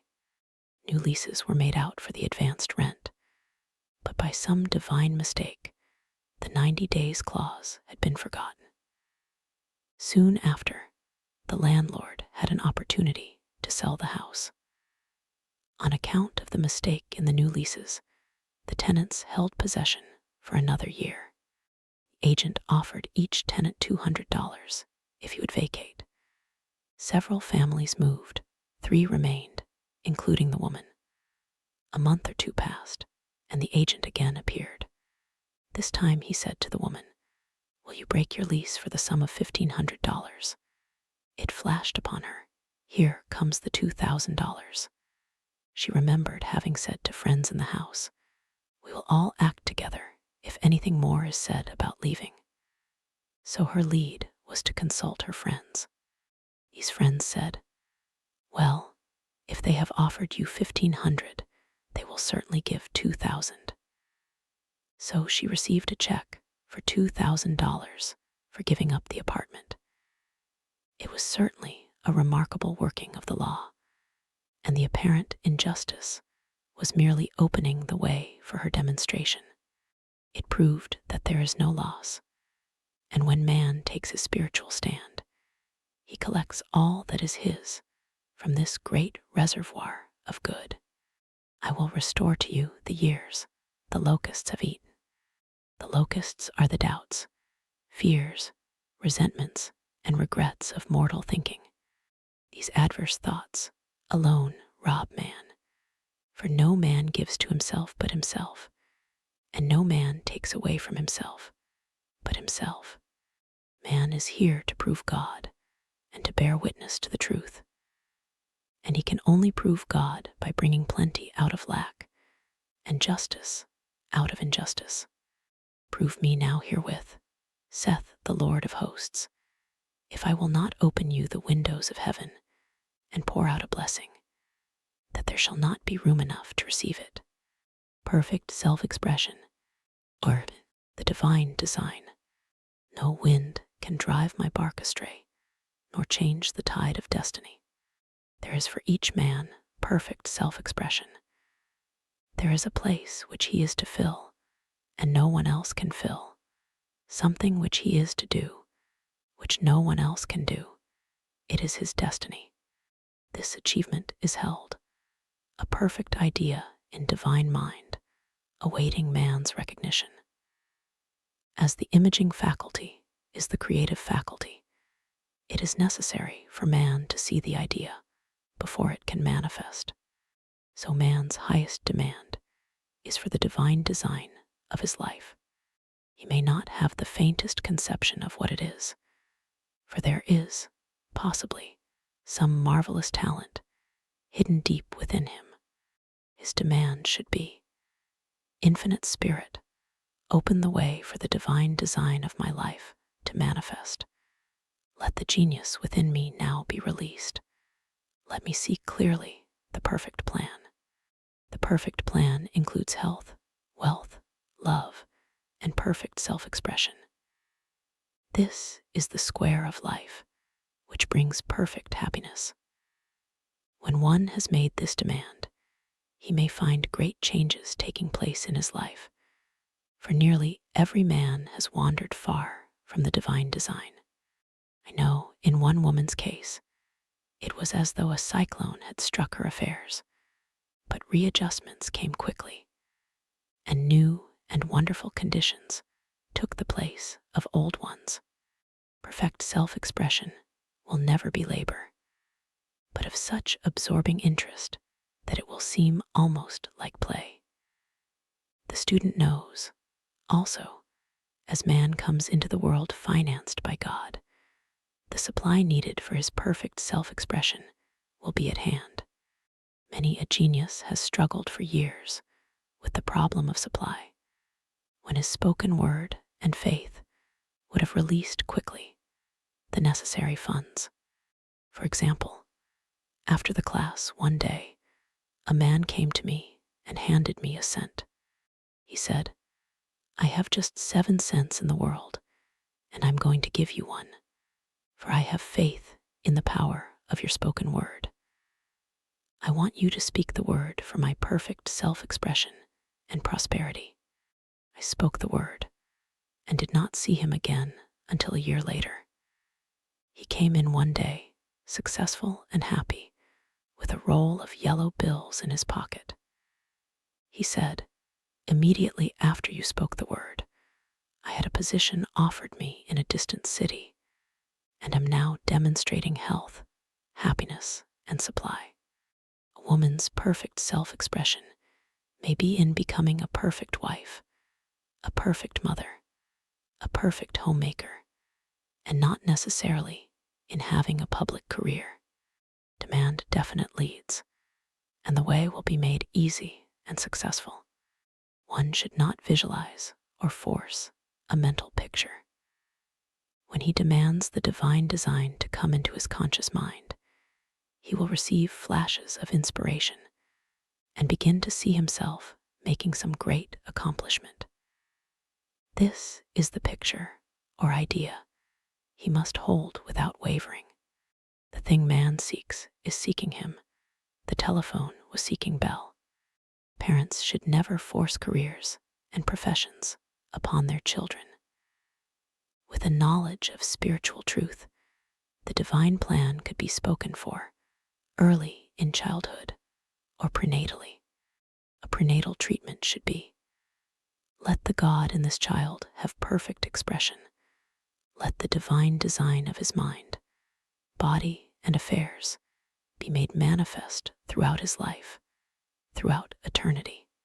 God's will be done, not man's. God's pattern, not man's pattern, is the command we find running through all the scriptures. And the Bible is a book dealing with the science of the mind.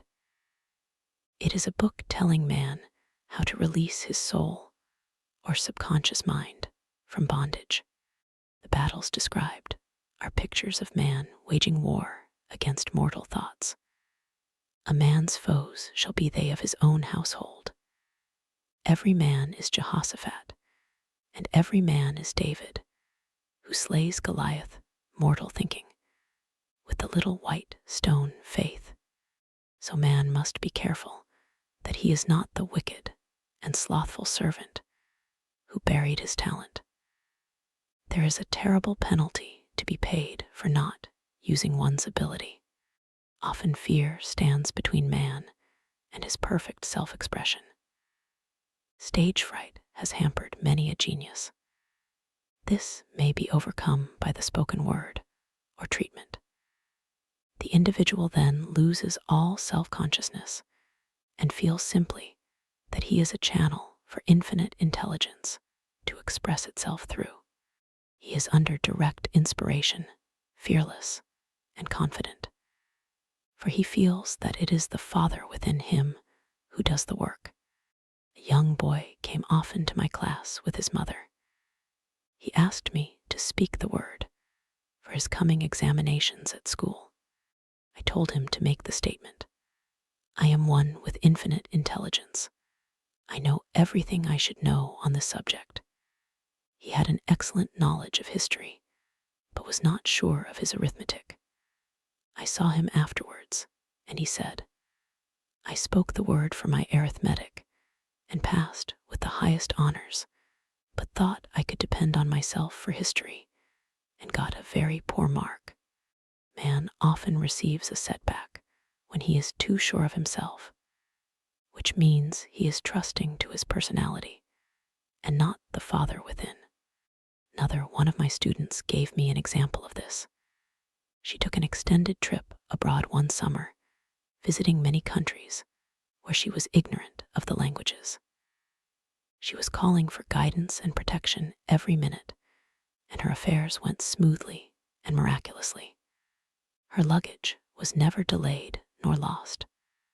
Accommodations were always ready for her at the best hotels, and she had perfect service wherever she went. She returned to New York. Knowing the language, she felt God was no longer necessary, so looked after her affairs in an ordinary manner. Everything went wrong, her trunks delayed, amid inharmony and confusion. The student must form the habit of practicing the presence of God every minute. In all thy ways acknowledge him. Nothing is too small or too great. Sometimes an insignificant incident may be the turning point in a man's life. Robert Fulton, watching some boiling water simmering in a tea kettle, saw a steamboat. I have seen a student often keep back his demonstration through resistance or pointing the way. He pins his faith to one channel only and dictates just the way he desires the manifestation to come, which brings things to a standstill. My way, not your way, is the command of infinite intelligence. Like all power, be it steam or electricity, It must have a non-resistant engine or instrument to work through, and man is that engine or instrument. Over and over again, man is told to stand still. O Judah, fear not, but tomorrow go out against them, for the Lord will be with you. You shall not need to fight this battle. Set yourselves, stand ye still, and see the salvation of the Lord with you. We see this in the incidents of the $2,000 coming to the woman through the landlord when she became non-resistant and undisturbed, and the woman who won the man's love after all suffering had ceased. The student's goal is poise.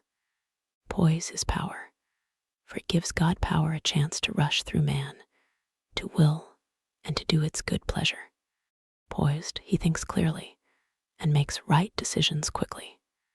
He never misses a trick. Anger blurs the visions, poisons the blood, is the root of many diseases, and causes wrong decision, leading to failure. It has been named one of the worst sins, as its reaction is so harmful. The student learns that in metaphysics, sin has a much broader meaning than in the old teaching. Whatsoever is not of faith is sin. He finds that fear and worry are deadly sins. They are inverted faith, and through distorted mental pictures, bring to pass the thing he fears. His work is to drive out these enemies from the subconscious mind. When man is fearless, he is finished.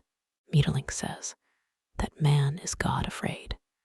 So, as we read in the previous chapters, man can only vanquish fear by walking up to the thing he is afraid of. When Jehoshaphat and his army prepared to meet the enemy, singing, "Praise the Lord, for his mercy endureth forever," they found their enemies had destroyed each other, and there was nothing to fight. For example, a woman asked a friend to deliver a message to another friend. The woman feared to give the message, as the reasoning mind said, "Don't get mixed up in this affair. Don't give that message." He was troubled in spirit, for she had given her promise. At last, she determined to walk up to the lion and call on the law of divine protection.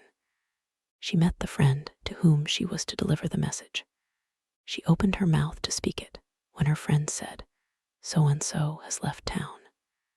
This made it unnecessary to give the message, as the situation depended upon the person being in town. As she was willing to do it, she was not obliged to, as she did not fear. The situation vanished. The student often delays his demonstration through a belief in incompletion. He should make this statement: "In divine mind, there is only completion, therefore, my demonstration is completed. My perfect work, my perfect home, my perfect health."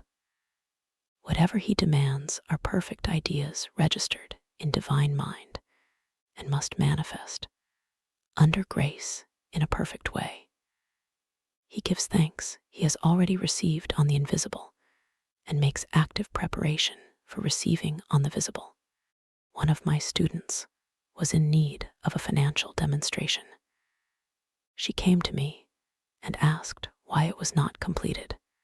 I replied, "Perhaps you are in the habit of leaving things unfinished, and the subconscious has gotten into the habit of not completing, as the without, so the within." She said, "You are right. I often begin things and never finish them. I'll go home and finish something I commenced weeks ago, and I know it will be symbolic of my demonstration." So she sewed assiduously, and the article was soon completed. Shortly after, the money came in a most curious manner. Her husband was paid his salary twice that month. He told the people of their mistake, and they sent word to keep it. When man asks, believing he must receive, for God creates his own channels. I have been sometimes asked, suppose one has several talents, how is he to know which one to choose? demand to be shown definitely.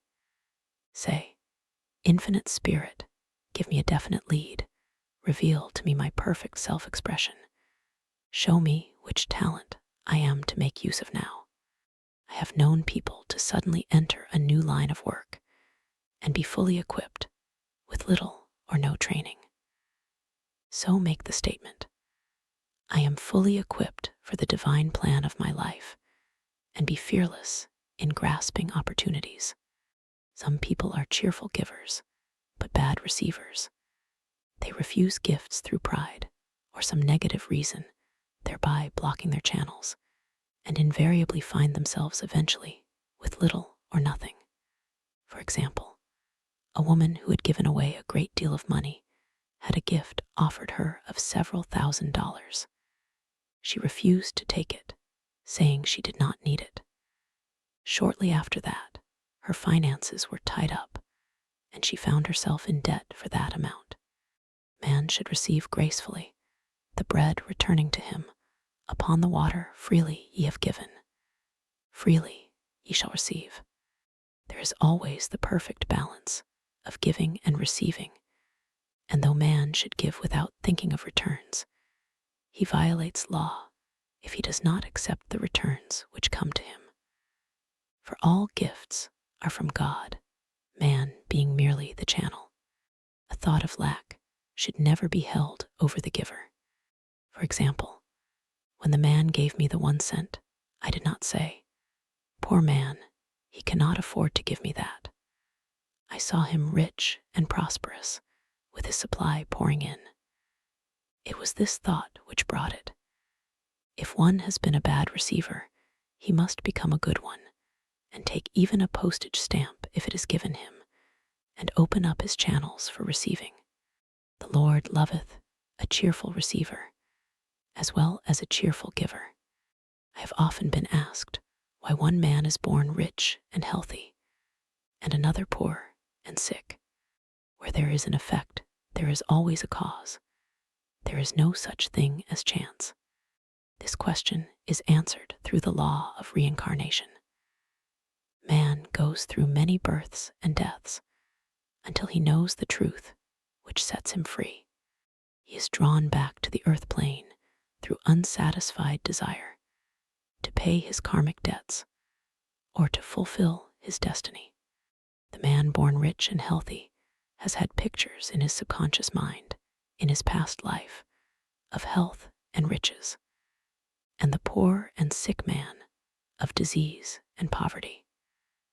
Man manifests on any plane the sum total of his subconscious beliefs. However, birth and death are man-made laws, for the wages of sin is death, the Adamic fall in consciousness through the belief in 2 powers. The real man, spiritual man, is birthless and deathless. He never was born and has never died. As he was in the beginning, he is now, and ever shall be. So through the truth, man is set free from the law of karma, sin, and death, and manifests the man made in his image and likeness. Man's freedom comes through fulfilling his destiny, bringing into manifestation the divine design of his life. His Lord will say unto him, well done, thou good and faithful servant. Thou hast been faithful over a few things. I will make thee ruler over many things, death itself. Enter thou into the joy of thy Lord, eternal life. Denials and affirmations. Thou shalt also decree a thing, and it shall be established unto thee. All the good that is to be made manifest in man's life is already an accomplished fact in divine mind, and is released through man's recognition or spoken word. So he must be careful to decree that only the divine idea be made manifest, for often he decrees, through his idle words, failure or misfortune. It is, therefore, of the utmost importance to word one's demands correctly, as stated in a previous chapter. If one desires a home, friend, position, or any other good thing, make the demand for the divine selection.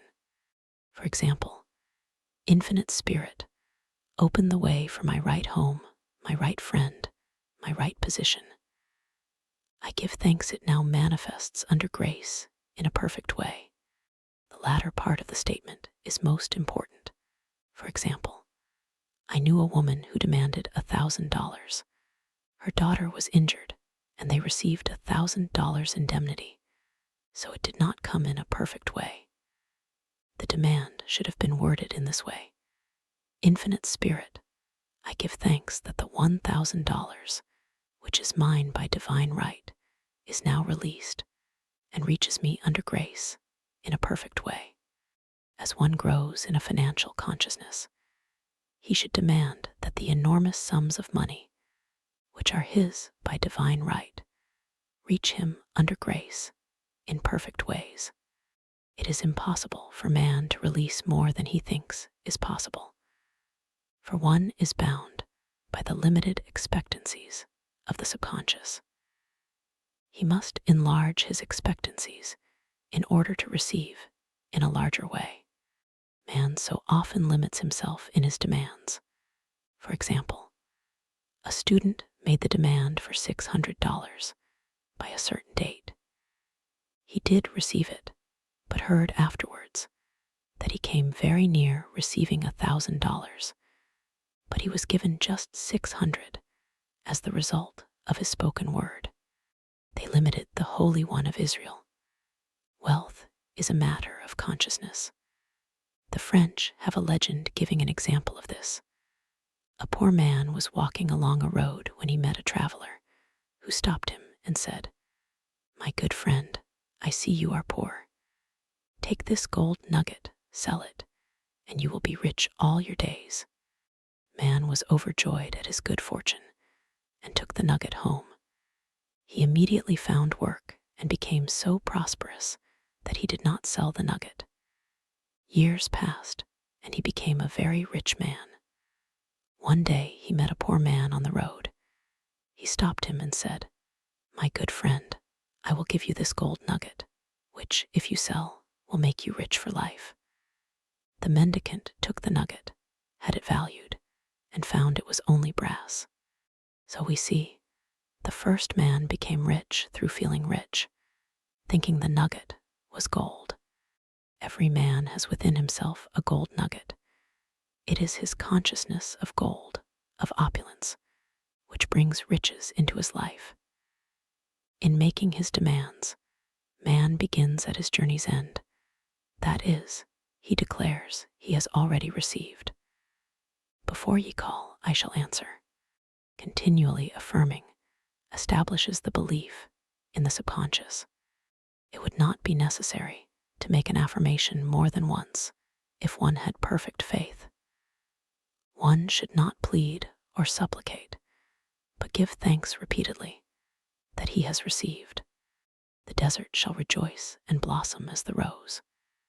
This rejoicing, which is yet in the desert state of consciousness, opens the way for release.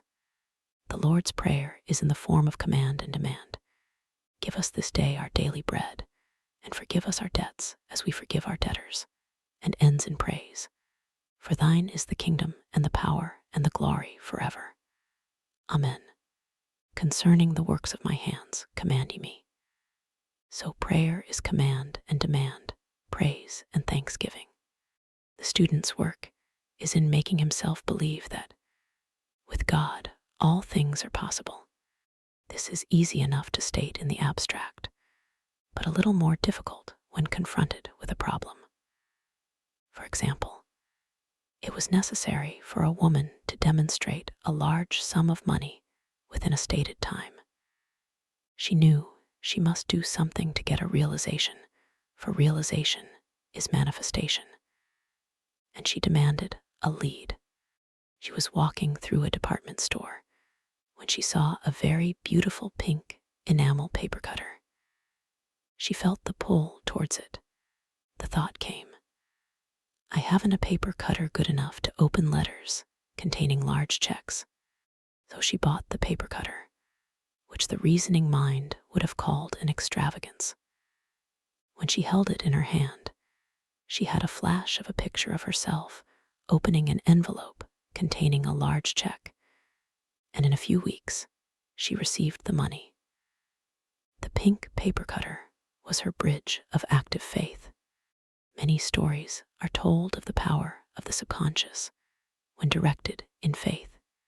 For example, a man was spending the night in a farmhouse. The windows of the room had been nailed down, and in the middle of the night, he felt suffocated and made his way in the dark to the window. He could not open it, so he smashed the pane with his fist, drew in drafts of fine fresh air, and had a wonderful night's sleep. The next morning, he found he had smashed the glass of a bookcase, and the window had remained closed during the whole night. He had supplied himself with oxygen simply by his thought of oxygen.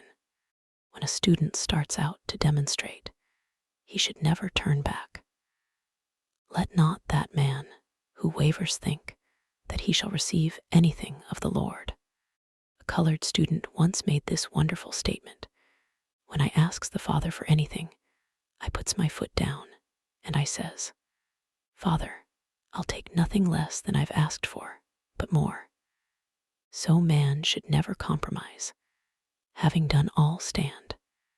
This is sometimes the most difficult time of demonstrating. The temptation comes to give up, to turn back, to compromise. He also serves, who only stands and waits. Demonstrations often come at the 11th hour, because man then lets go. That is, stops reasoning, and infinite intelligence has a chance to work. Man's dreary desires are answered drearily, and his impatient desires, long delayed or violently fulfilled. For example, a woman asked me why it was she was constantly losing or breaking her glasses. We found she often said to herself and others with vexation, I wish I could get rid of my glasses. So her impatient desire was violently fulfilled. What she should have demanded was perfect eyesight, but what she registered in the subconscious was simply the impatient desire to be rid of her glasses, so they were continually being broken or lost. Two attitudes of mind cause loss: depreciation, as in the case of the woman who did not appreciate her husband, or fear of loss, which makes a picture of loss in the subconscious. When a student is able to let go of his problem, cast his burden, he will have instantaneous manifestation. For example, a woman was out during a very stormy day, and her umbrella was blown inside out. She was about to make a call on some people whom she had never met, and she did not wish to make her first appearance with a dilapidated umbrella. She could not throw it away, as it did not belong to her. So, in desperation, she exclaimed, Oh, God, you take charge of this umbrella. I don't know what to do.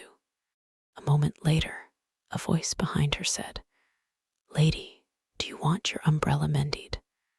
There stood an umbrella mender. She replied, Indeed, I do. The man mended the umbrella, while she went into the house to pay her call, and when she returned, she had a good umbrella. So there is always an umbrella mender at hand on man's pathway when one puts the umbrella or situation in God's hands. One should always follow a denial with an affirmation. For example, I was called on the phone late one night to treat a man whom I had never seen. He was apparently very ill. I made the statement, I deny this appearance of disease. It is unreal, therefore cannot register in his consciousness. This man is a perfect idea in divine mind, pure substance expressing perfection. There is no time or space in divine mind. Therefore the word reaches instantly its destination and does not return void. I have treated patients in Europe and have found that the result was instantaneous. I am asked so often the difference between visualizing and visioning. Visualizing is a mental process governed by the reasoning or conscious mind. Visioning is a spiritual process governed by intuition or the superconscious mind. The student should train his mind to receive these flashes of inspiration and work out the divine pictures through definite leads. When a man can say, "I desire only that which God desires for me," his false desires fade from the consciousness, and a new set of blueprints is given him by the master architect, the God within. God's plan for each man transcends the limitation of the reasoning mind and is always the square of life, containing health, wealth, love, and perfect self-expression. Many a man is building for himself, in imagination, a bungalow when he should be building a palace. If a student tries to force a demonstration through the reasoning mind, he brings it to a standstill. "I will hasten it," saith the Lord. He should act only through intuition or definite leads. Rest in the Lord and wait patiently. Trust also in him, and he will bring it to pass. I have seen the law work in the most astonishing manner. For example, a student stated that it was necessary for her to have $100 by the following day. It was a debt of vital importance which had to be met. I spoke the word, declaring Spirit was never too late and that the supply was at hand. At evening, she phoned me of the miracle. She said that the thought came to her to go to her safe deposit box at the bank to examine some papers. She looked over the papers, and at the bottom of the box was a new $100 bill. She was astounded and said she knew she had never put it there, for she had gone through the papers many times. It may have been a materialization, as Jesus Christ materialized the loaves and fishes. Man will reach the stage where his word is made flesh, or materialized instantly. The fields, ripe with the harvest, will manifest immediately, as in all of the miracles of Jesus Christ. There is a tremendous power alone in the name Jesus Christ. It stands for truth made manifest. He said, "Whatsoever ye ask the Father in my name, he will give it to you." The power of this name raises the student into the fourth dimension, where he is freed from all astral and psychic influences, and he becomes unconditioned and absolute, as God himself is unconditioned and absolute. I have seen many healings accomplished by using the words, "In the name of Jesus Christ."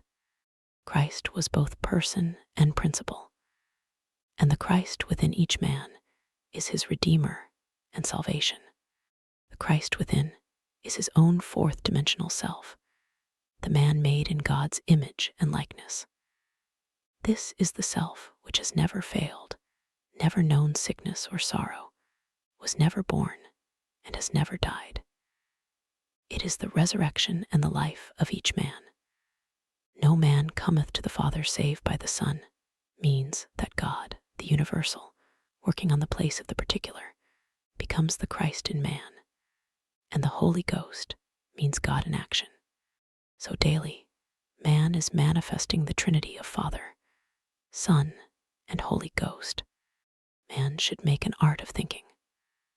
The master thinker is an artist and is careful to paint only the divine designs upon the canvas of his mind, and he paints these pictures with masterly strokes of power and decision, having perfect faith that there is no power to mar their perfection, and that they shall manifest in his life the ideal made real. All power is given man through right thinking to bring his heaven upon his earth, and this is the goal of the game of life. The simple rules are fearless faith, non-resistance, and love. May each reader be now freed from that thing which has held him in bondage through the ages, standing between him and his own, and know the truth which makes him free, free to fulfill his destiny, to bring into manifestation the divine design of his life, health, wealth, love, and perfect self-expression. Be ye transformed by the renewing of your mind. For prosperity, God is my unfailing supply, and large sums of money come to me quickly, under grace, in perfect ways. For right conditions, every plan my Father in heaven has not planned shall be dissolved and dissipated, and the divine idea now comes to pass. For right conditions, only that which is true of God is true of me, for I and the Father are one. For faith, as I am one with God, I am one with my good, for God is both the giver and the gift. I cannot separate the giver from the gift. For right conditions, divine love now dissolves and dissipates every wrong condition in my mind, body, and affairs. Divine love is the most powerful chemical in the universe and dissolves everything which is not of itself. For health, divine love floods my consciousness with health, and every cell in my body is filled with light. For the eyesight, my eyes are God's eyes. I see with the eyes of spirit. I see clearly the open way. There are no obstacles on my pathway. I see clearly the perfect plan. For guidance, I am divinely sensitive to my intuitive leads and give instant obedience to thy will. For the hearing, my ears are God's ears. I hear with the ears of spirit. I am non-resistant and am willing to be led. I hear glad tidings of great joy. For right work, I have a perfect work in a perfect way. I give a perfect service for perfect pay. For freedom from all bondage, I cast this burden on the Christ within, and I go free.